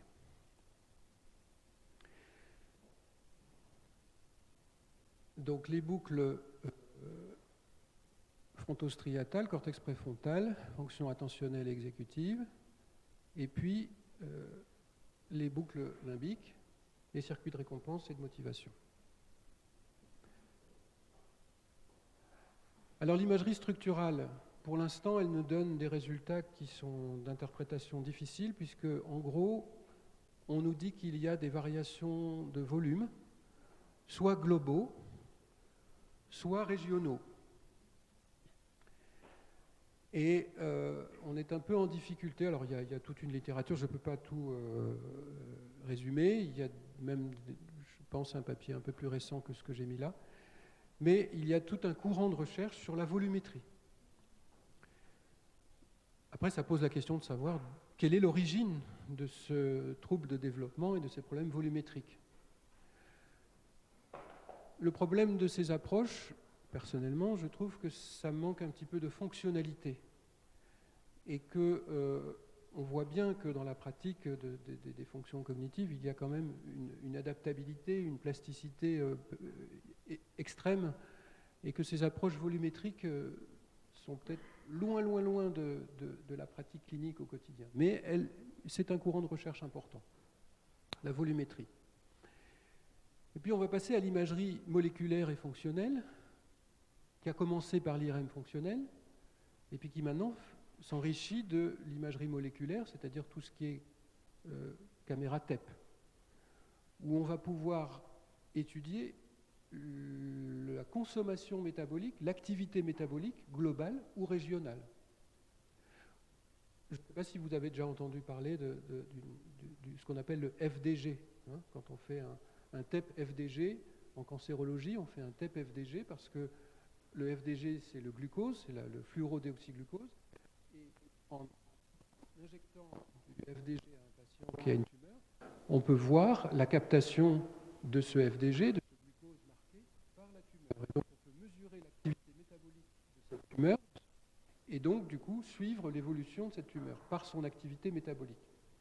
Eh bien, si on oublie le contexte de la cancérologie, on peut tout à fait étudier l'activité métabolique de telle ou telle structure ou de l'ensemble du cerveau par la consommation de traceurs.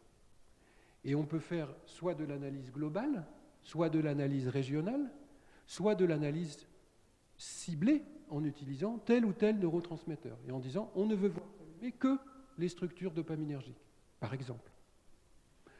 Et donc, le laboratoire où je travaille, nous développons, enfin, les chimistes développent des traceurs spécifiques. On peut utiliser des traceurs globaux, comme le glucose dont je vous ai parlé, mais on développe des traceurs spécifiques pour la noradrénaline, la sérotonine, la dopamine, etc. Et une de nos spécificités, je vais vous en montrer quelques exemples, c'est de travailler pas seulement chez le patient, chez l'humain, mais chez l'animal, et de faire des TEP-FDG ou des TEP chez le petit animal. Alors, ces travaux nous indiquent qu'effectivement, il y a du grain à moudre, il y a des choses, il se passe des choses, il y a des défauts d'activation métabolique globaux et régionaux.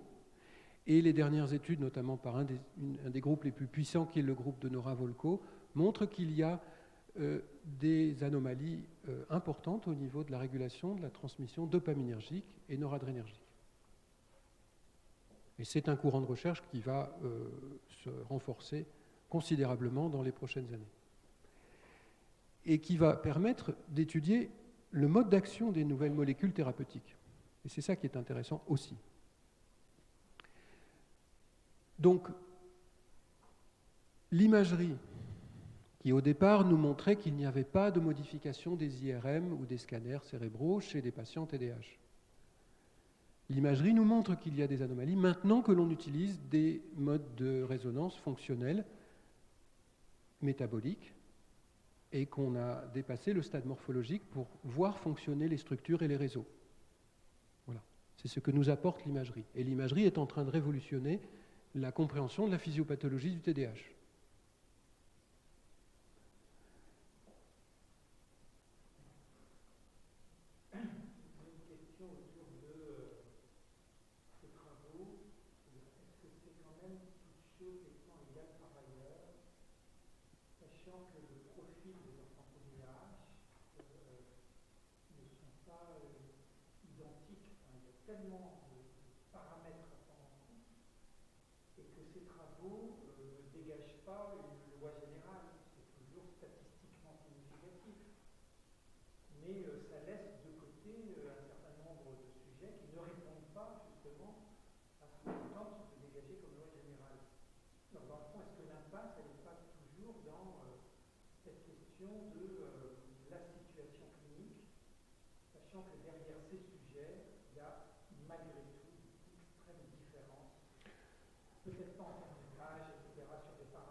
Très bien.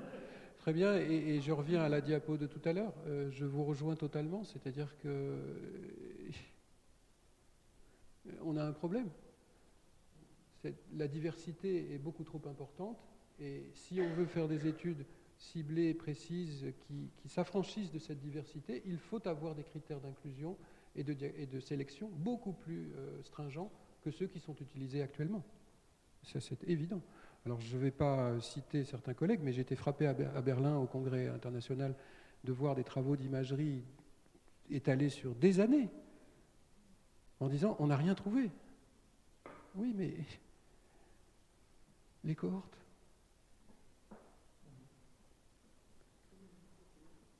Avec des millions d'euros dépensés. Donc, je vous rejoins.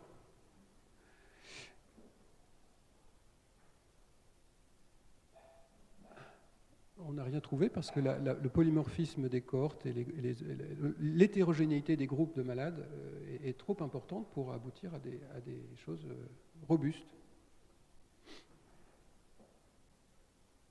Donc en conclusion, aujourd'hui, ah oui, non, j'ai oublié de vous dire qu'il y a également un autre champ de recherche qui concerne alors ça nous prendrait aussi du temps, mais qui concerne le réseau du mode par défaut, Default Mode Network, qui est un réseau qui est étudié depuis une dizaine d'années et qui est en fait le réseau cérébral que vous mettez en jeu lorsque vous ne faites rien, lorsque vous êtes en train de rêvasser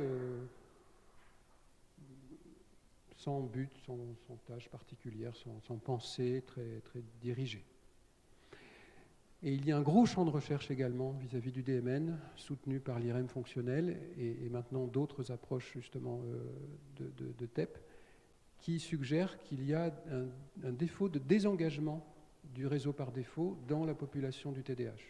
C'est-à-dire que quand on est en mode de repos et qu'il faut passer à l'activation de réseaux tâches dépendants ou tâches spécifiques, il y a un léger défaut de désengagement. Et ça nous fera connecter sur des théories qui sont assez intéressantes, sur l'accès au contenu mental. J'avance. Donc, actuellement, un très gros champ de recherche sur les réseaux motivationnels,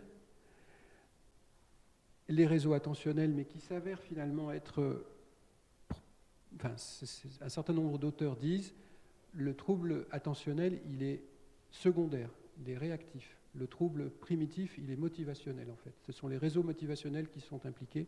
Et en fait, le phénomène attentionnel, il arrive secondairement, presque comme réaction. Et puis, il y a tout le champ de recherche sur le DMN. Il y a une petite musique sur le cervelet, mais c'est un organe tellement complexe que pour l'instant, il est très difficile d'en sortir des choses précises, et y compris sur le plan cognitif. Alors, je vais passer cette diapositive pour simplement présenter quelques résultats que nous avons faits à Tours, pour vous montrer qu'en dehors de nos activités cliniques, nous avons une préoccupation de recherche aussi. Et nous avons en fait utilisé de la TEP-FDG, donc de l'appréciation métabolique globale, pas de neurotransmetteurs spécifiques, sur des modèles animaux de TDAH chez le rat, car il existe des modèles animaux. Et puis nous avons essayé d'identifier les modes d'action de molécules chez l'animal pour essayer de savoir si la guanfacine, le LDX ou le méthylphénidate agissent de la même manière. Donc, je vais synthétiser ça rapidement. Donc, ces animaux sont mis dans cette espèce de petite machine à laver qui est une caméra TEP pour le petit animal, et on obtient des signaux de cette nature, ce qui débouche sur des cartographies, et je vous laisse imaginer le temps de bénédictin de traitement de toutes ces données avec effectivement des traitements statistiques et mathématiques. Donc ça, c'est la méthodologie classique avec toutes les rigueurs méthodologiques nécessaires sur animal éveillé, c'est-à-dire que ce ne sont pas des animaux anesthésiés, ce sont des animaux qui se promènent comme un élève dans la classe et qui sont donc évalués dans des conditions relativement écologiques. C'est une de nos spécificités. Alors là, c'est un résultat qui est différent de ce que je viens de vous montrer. On n'étudie pas des modèles d'animaux, on étudie là les molécules. Et vous voyez ces trois groupes de points de couleur, ici en vert, ici en bleu, ici en rouge. Chaque point correspond à un animal, et chaque couleur correspond à un traitement que l'animal a reçu. Et vous voyez qu'avec ces techniques, on peut, sans savoir le traitement que l'animal a reçu, par l'imagerie, savoir finalement quel médicament il a reçu. Je fais un raccourci, ce n'est pas l'objectif, mais vous voyez qu'on est capable, par des techniques statistiques, de départager l'activité métabolique de tel et tel animal en fonction du traitement qu'il a reçu. Ce qui suggère que ces traitements ont des modes d'action distincts, et que donc peut-être ils peuvent être utilisés distinctement chez différents types de profils de patients. C'est ce que nous cherchons à préciser.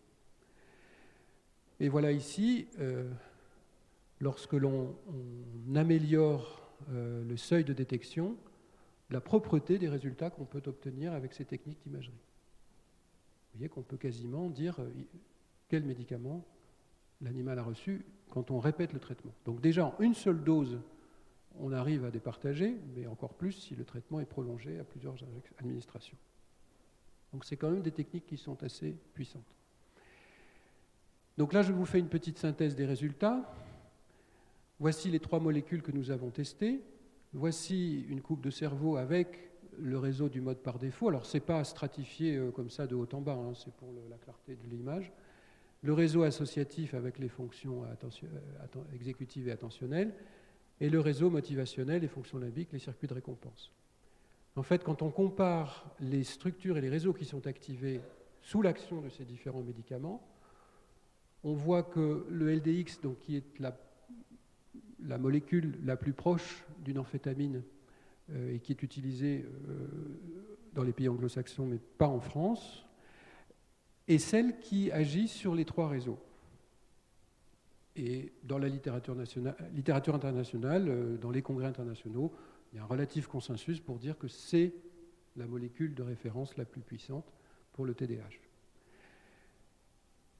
Quand on regarde le méthylphénidate, on voit qu'il cible plutôt les circuits exécutifs et attentionnels et les circuits motivationnels et de récompense, et finalement assez peu le DMN, donc ce réseau par défaut dont il semblerait qu'il ne se désactive pas suffisamment dans le TDAH. Ce qui est donc quelque part un peu une petite défaillance du méthylphénidate si on considère que cette atteinte du DMN est importante.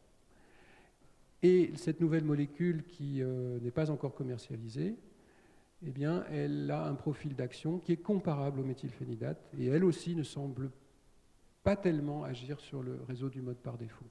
Alors, ces données ne sont pas publiées actuellement, mais elles vont l'être prochainement. Et puis lorsque nous regardons les deux modèles d'animaux que nous avons testés, l'intéressant était que ces deux modèles animaux simulent le phénotype combiné que je vous ai présenté, c'est-à-dire celui qui présente les différents symptômes du TDAH classique, combiné ou complet. Et il existe un modèle de rat qui reproduit le TDAH avec inattention prédominante. Et effectivement, les mêmes approches d'imagerie moléculaire montrent que les réseaux impliqués ne sont pas tout à fait les mêmes dans ces deux modèles et que l'on a curieusement, étonnamment, dans ce modèle où l'inattention est prédominante, eh bien on a peu ou pas d'atteinte du circuit attentionnel et exécutif. Et on a surtout une atteinte motivationnelle et du DMN. Ce qui corrobore les théories de Sonia Gabark et un certain nombre de données acquises par d'autres approches chez l'homme, en IRM fonctionnel notamment.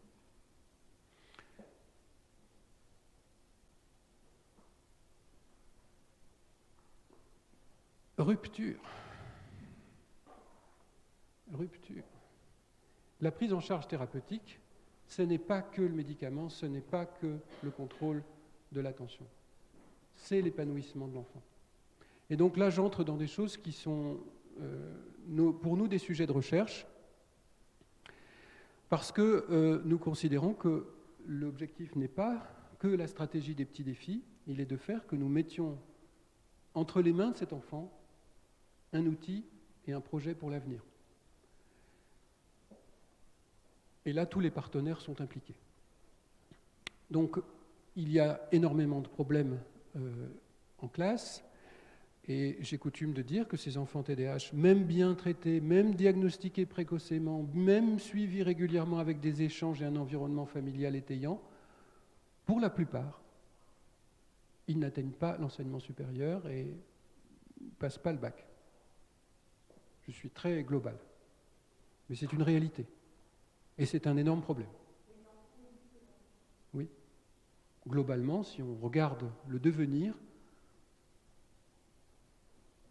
l'accès ne se fait pas, alors que ce sont des enfants qui ont des fonctions intellectuelles normales et qui sont même extraordinairement créatifs. Donc il y a un problème. Et donc c'est pour ça qu'il faut développer d'autres approches thérapeutiques et que les médicaments ne suffiront jamais. Les autres aspects du quotidien, eh bien c'est tout ça. C'est la mauvaise image de soi, c'est la stigmatisation, c'est la perte du statut de star, c'est toutes ces évolutions qui font que l'enfant, dans sa régulation émotionnelle du sommeil et de son intégration sociale, il faut tout prendre en charge. Et ça, ce n'est pas suffisamment fait dans la filière. C'est trop aléatoire. C'est beaucoup trop aléatoire aujourd'hui, en France. Et donc là, nous avons des choses à faire évoluer tous ensemble. Alors nous, en tant que centre de recherche et d'innovation, nous explorons des voies que je vais vous présenter brièvement pour essayer de voir s'il n'y a pas des pistes de développement. Et c'est en ce sens que je vais aller un petit peu dans des secteurs un peu en terra incognita, chercher des solutions. Parce que force est de constater que les psychothérapies mises en œuvre actuellement, je ne les critique pas, mais elles ne donnent pas les résultats qu'on attend et qu'on cherche. Et les actions au niveau de l'école, là encore, elles sont en évolution, mais on s'excuse un peu trop. On s'excuse un peu trop. Et le corps enseignant a un rôle à jouer important dans tout cela. Donc il y a des mesures, mais le rôle, le partenariat avec le corps enseignant, à mon avis, est insuffisant. Alors j'aime bien cette diapositive qui présente les 3 étages de la fusée et que je vous ai déjà un peu présenté, c'est-à-dire, d'accord, les premières étapes, le diagnostic, le traitement, la surveillance, vérifier que ça va mieux, on protège la scolarité, on évite l'échec scolaire. Mais après, il faut s'attaquer à la suite. Et la suite, c'est forger le projet personnel, le projet motivationnel. Et pour cela, il faut reconstruire la dalle en béton. Et la dalle en béton sur laquelle on peut construire, c'est l'estime de soi. C'est l'estime de soi. Et c'est sur quoi nous travaillons intensément actuellement. Donc voilà ce que fait un centre en province pour essayer d'explorer, d'améliorer la prise en charge du TDAH avec des critères diagnostiques précis, un temps pharmacologique certes, mais qui ne doit pas s'arrêter là. Alors ça, vous trouvez ça sur Internet, hein, les clés pour l'estime de soi. Ce qui est amusant, c'est de les décliner à la sauce TDAH. Parce que quand on les décline à la sauce TDAH, ben on voit que il n'y a pas grand-chose où ça fonctionne, quoi. Hein. J'aime bien accepter l'échec. On fait que ça. S'affirmer. Tais-toi. Hein, voilà. Donc, la reconstruction de l'estime de soi avec les moyens du bord, ça ne marche pas. Ça ne marche pas. Et actuellement, je ne pense pas que les équipes structurées, même avec tous les moyens nécessaires, s'attaquent à l'estime de soi correctement, de façon standardisée, avec des échelles d'évaluation et des objectifs. Je ne pense pas.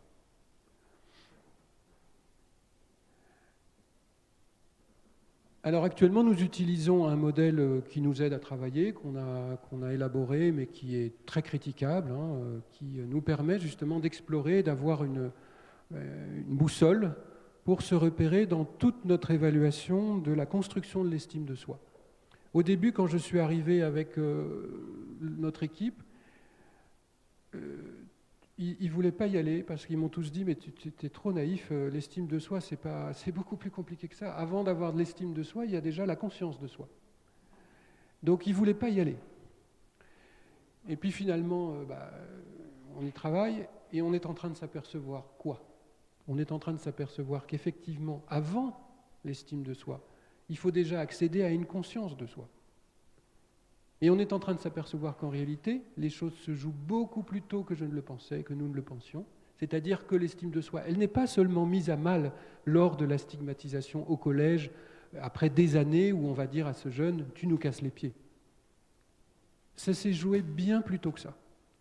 Et il y a des données de recherche qui montrent qu'en réalité, dans le TDAH, il y a des raisons de penser que l'implication, le dysfonctionnement des réseaux motivationnels altère la construction de la conscience de soi. Et que donc, l'enfant, le petit, a une difficulté à se juger lui-même, à porter un regard sur lui-même et à se dire « où est-ce que je me situe ?» Il n'a pas accès à ça, pas facilement, moins facilement que d'autres.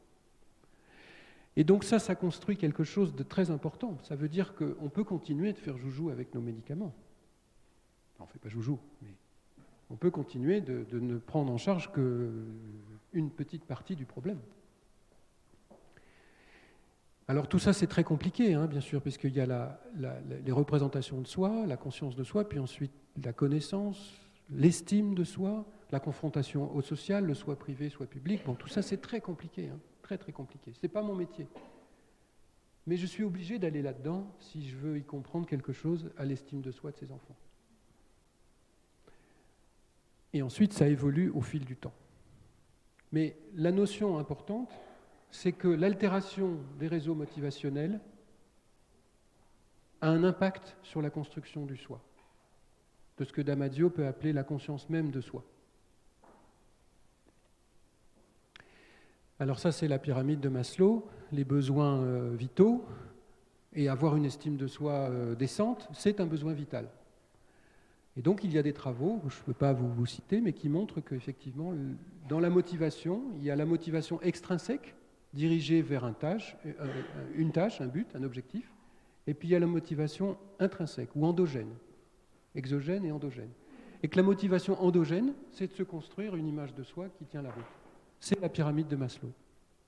Et que ces circuits motivationnels, l'imagerie nous montre qu'ils sont impliqués, et que s'ils sont donc impliqués dans la construction du soi et de la représentation du soi, il ne faut pas s'étonner que la conscience de soi soit altérée très précocement.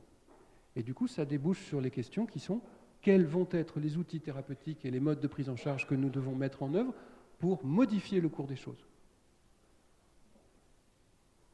Alors, on explore, et on explore des choses, et on cherche, on se casse le nez. Et puis, il y a tout ce courant actuellement des thérapies brèves. Des thérapies qui s'adressent à des champs hors verbaux, à des champs hors conscients, à l'idée que peut-être on va pouvoir mobiliser la partie saine de l'individu et qu'en empruntant des raccourcis un peu audacieux, on peut arriver vite à un objectif. Donc nous utilisons actuellement dans le service des protocoles d'évaluation de l'hypnose médicale et de l'art-thérapie. Nous explorons, c'est notre mission d'explorer. Ce qui est intéressant, c'est que ces approches, et je pense en particulier, je parle de l'art-thérapie, sont des techniques d'ancrage corporel qui permettent de s'adresser à des enfants jeunes,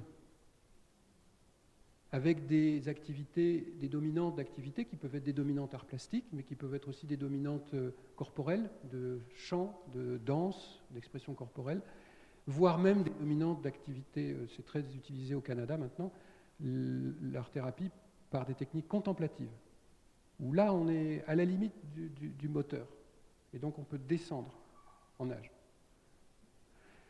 Donc on explore. Voilà. Donc là, je vais passer, parce qu'on n'a pas le temps là, de développer ça, mais c'est un courant actuellement que nous explorons. Et puis je voudrais terminer par cette petite diapositive. Si vous voulez plonger dans le quotidien d'un enfant TDAH, utilisez ce documentaire qui vient d'être mis en ligne, qui a été primé et qui a été sponsorisé par l'association Hyper Super. Alors il va être mis en ligne, mais... Oui, il va l'être. Il va l'être. Et l'objectif de tout ce que je viens de vous expliquer sur l'estime de soi, c'est d'atteindre ça. Et ça, actuellement, les prises en charge médicales des grands docteurs ne s'attellent pas à ça encore. Et c'est très important si on veut ensuite construire le projet professionnel de ces jeunes. Alors je terminerai par quelques conclusions, constats et perspectives. Je dirais, comme on l'a égrené, que l'outil DSM, pour nous, n'est pas suffisant. Oui, ça pose le problème des ressources, mais ce n'est pas parce que les ressources ne sont pas au rendez-vous qu'il faut s'en passer, et nous pensons qu'il faut se battre pour structurer cette filière, dégager ces ressources, faciliter l'accès aux ressources libérales notamment, et qu'il y a un outil diagnostique qui n'est pas suffisant. Je le dis de façon très consensuelle. Nous plaidons pour l'identification de deux termes distincts qui sont le terme de TDAH primitif ou syndromique et le terme de TDAH symptôme ou secondaire. Mais il n'est plus possible d'utiliser le terme TDAH indistinctement pour tout ce panel et cette hétérogénéité de parcours, de profils d'enfants qui va du haut potentiel à la déficience intellectuelle.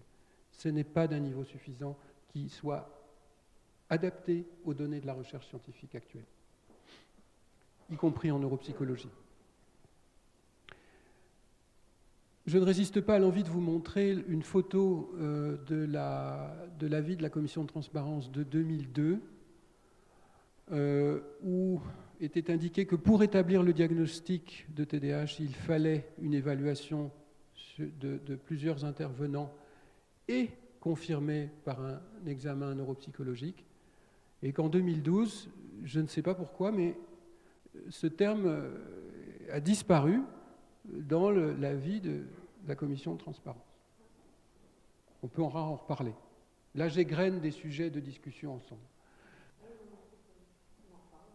Oui.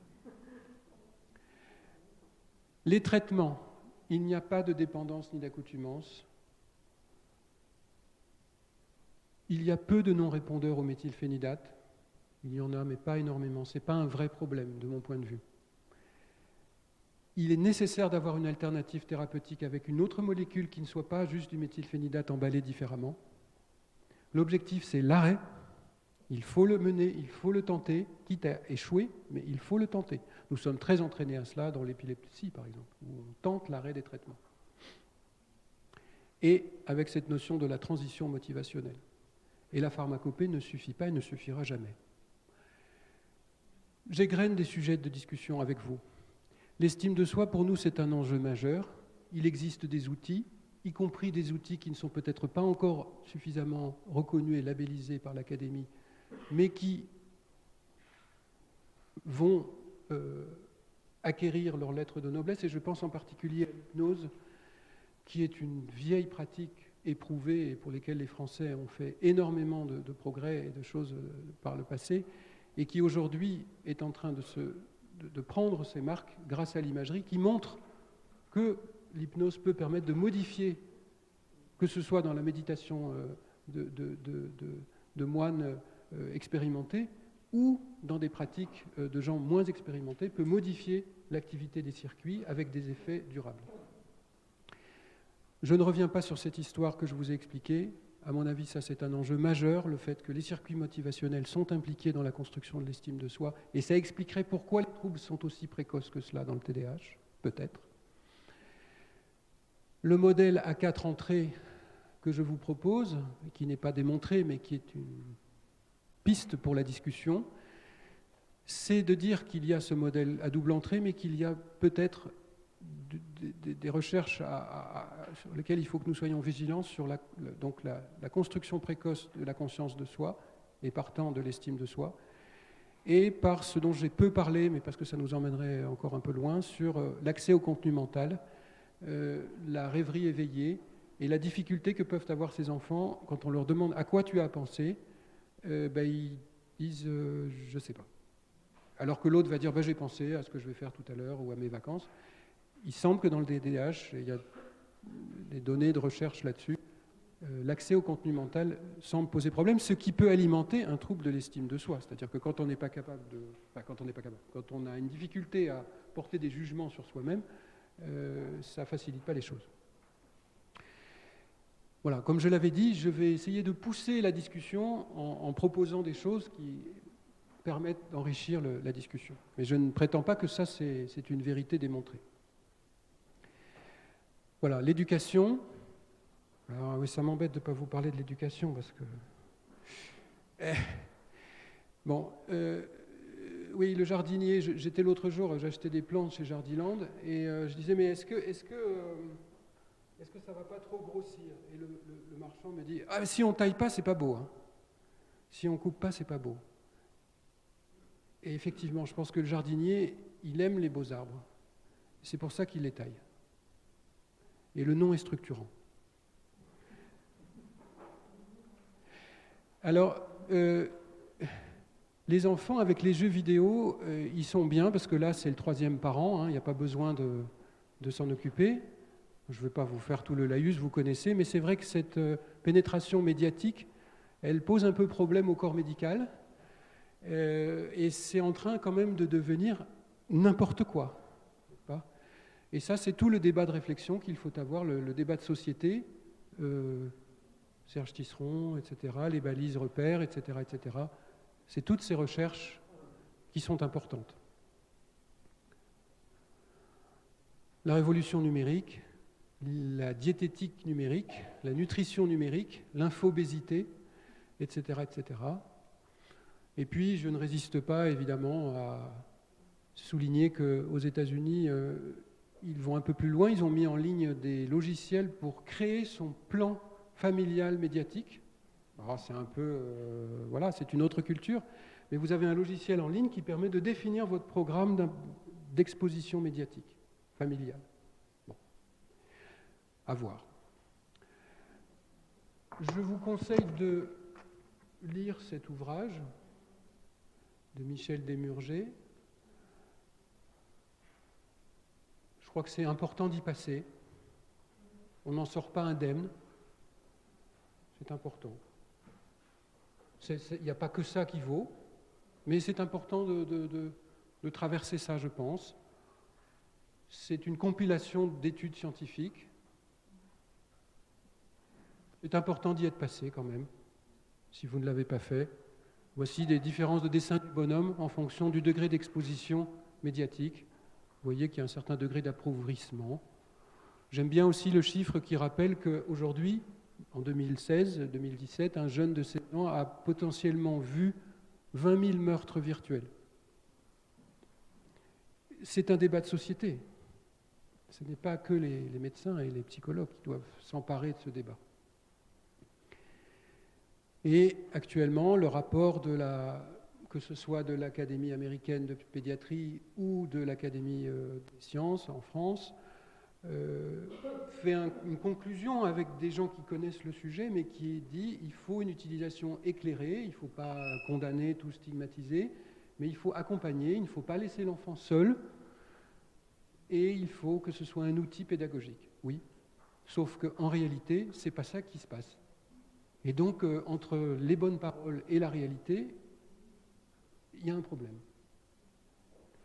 Et c'est en ça que je trouve que c'est peut-être un peu naïf, mais ça part de l'idée d'aller au-delà des recommandations et des bonnes paroles. C'est l'idée d'aller dans du concret, du pragmatique. Alors c'est peut-être un peu boy scout, c'est peut-être un peu naïf, mais c'est un outil, c'est pragmatique. Alors que les recommandations, oui, mais on sait bien ce qui se passe. Voilà, en conclusion, une approche pluridisciplinaire, nous avons tous une compétence à apporter, cela prend du temps, il faut filiariser, structurer la filière, il y a un problème d'outils, je l'ai dit et répété. Les comorbidités sont importantes et leur impact est élevé, il faut les repérer tôt, il faut pour cela probablement structurer des centres de niveau 2. Car les centres de niveau 1 ne peuvent pas tout faire et de niveau 3 non plus. L'estime de soi permet de forger le projet personnel futur, et si on cherche à s'affranchir de cela, on n'aide pas le patient. Il faut repenser globalement l'approche thérapeutique, et enfin, il y a des enjeux de société qui ne sont pas suffisamment aboutis et pour lesquels il faut continuer ensemble. Je vous remercie.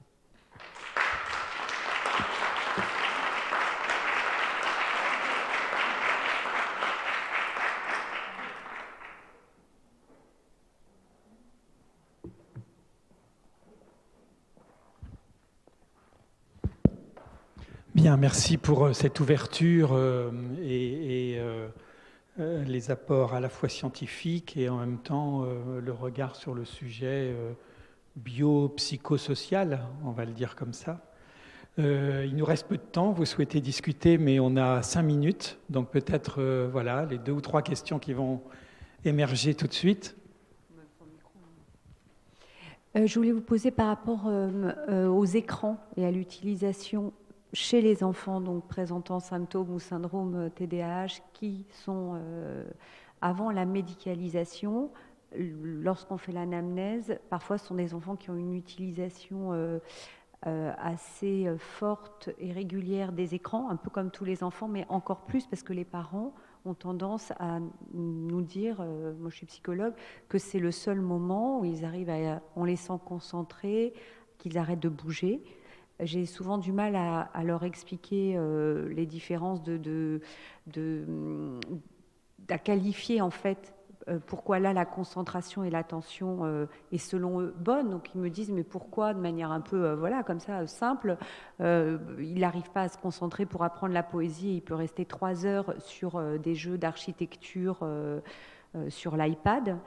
Et je ne sais pas en fait si dans la guidance parentale associée après à la médication et à la prise en charge thérapeutique, est-ce qu'il faut, comme tous les enfants, de leur demander de baisser quand même quand on est à 4-5 heures le week-end par jour d'écran? Est-ce qu'il faut leur demander de baisser comme on le dirait à tous les enfants?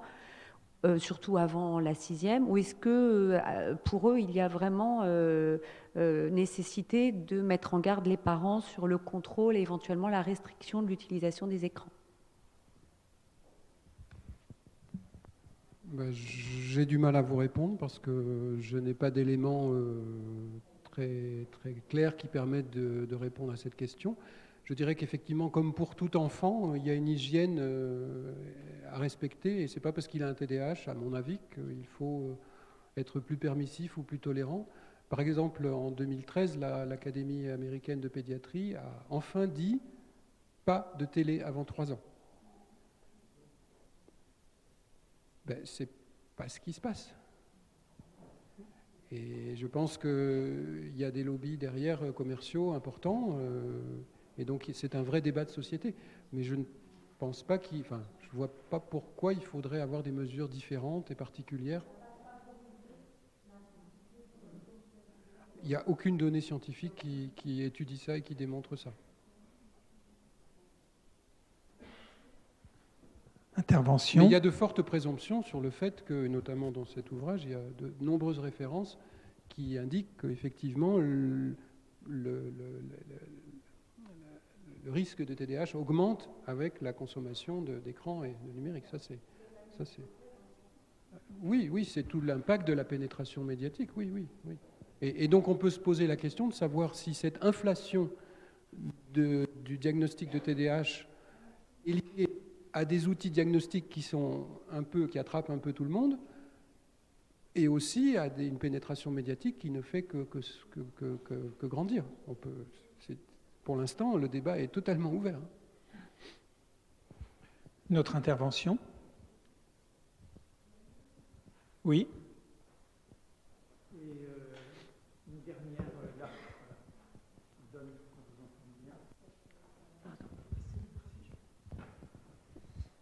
Bonsoir, moi je me pose un peu la question du lien entre le médical, le psychologique et l'éducation, parce que nous sommes éducatrices dans un IME. Et en ce qui concerne l'estime de soi, j'ai un projet motivationnel et toutes les médiations éducatives, il y a quand même un métier qui a été créé pour ça. Et je m'interroge quand même parce que je ne vois... nous, on a des enfants avec des troubles du comportement sévères, donc ce n'est pas ces enfants-là. J'en ai rencontré plein et je trouve que l'école n'est pas appropriée à ces enfants-là et que des fois, peut-être qu'intégrer une prise en charge individuelle à certains moments précis de la journée, etc., pour retravailler l'estime de soi et travailler le projet de motivation, c'était plutôt adapté. Et moi, je trouve que du coup, c'est plutôt le système en fait, qui veut toujours être un système collectif qui pose un peu souci à ces enfants-là. Et c'est des enfants qu'on arrive à remettre sur les rails assez vite, en plus du médical, donc des médicaments et tout ça. Mais du coup, moi, je me pose la question même... il y a un métier qui existe et on est des professionnels. Et je pense que du coup, la science ne s'appuie pas assez sur notre expertise de terrain. Moi, je ne remets pas du tout en question, moi, tout ce qui est médicaments, je fais confiance parce que ce n'est pas mon domaine. Mais après, je trouve que le médical et la psychiatrie, nous, parce que c'est la psychiatrie avec laquelle on travaille, ne vient pas assez, du coup... venir voir parce qu'on expérimente sur le terrain. Là, par exemple, on vient de créer une unité particulière. On a modifié toute notre organisation structurelle pour penser un accompagnement individualisé pour certains enfants avec des gros troubles du comportement. Donc bon, c'est autre chose que ça, mais du coup, ça me pose question parce on est là, on est là, on attend, on expérimente, on est sur le terrain. Venez nous voir. C'est tout ce que j'ai à dire. Bien reçu, 5 sur 5.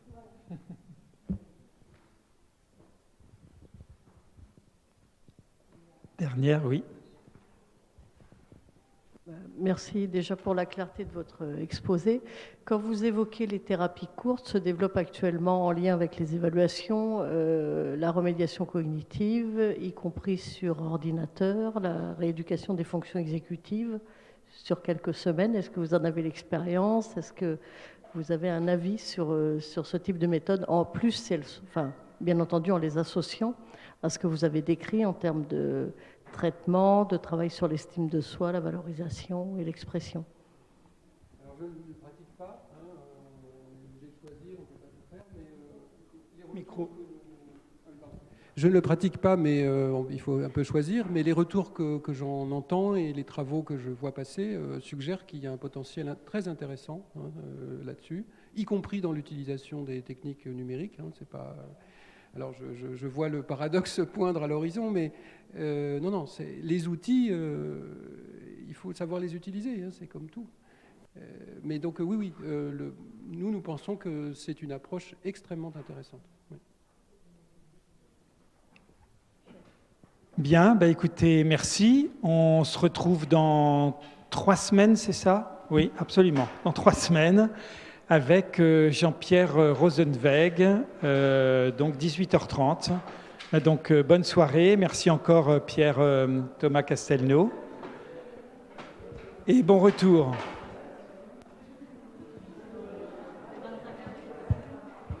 Et donc le 25 avril, mais je vous envoie un mail.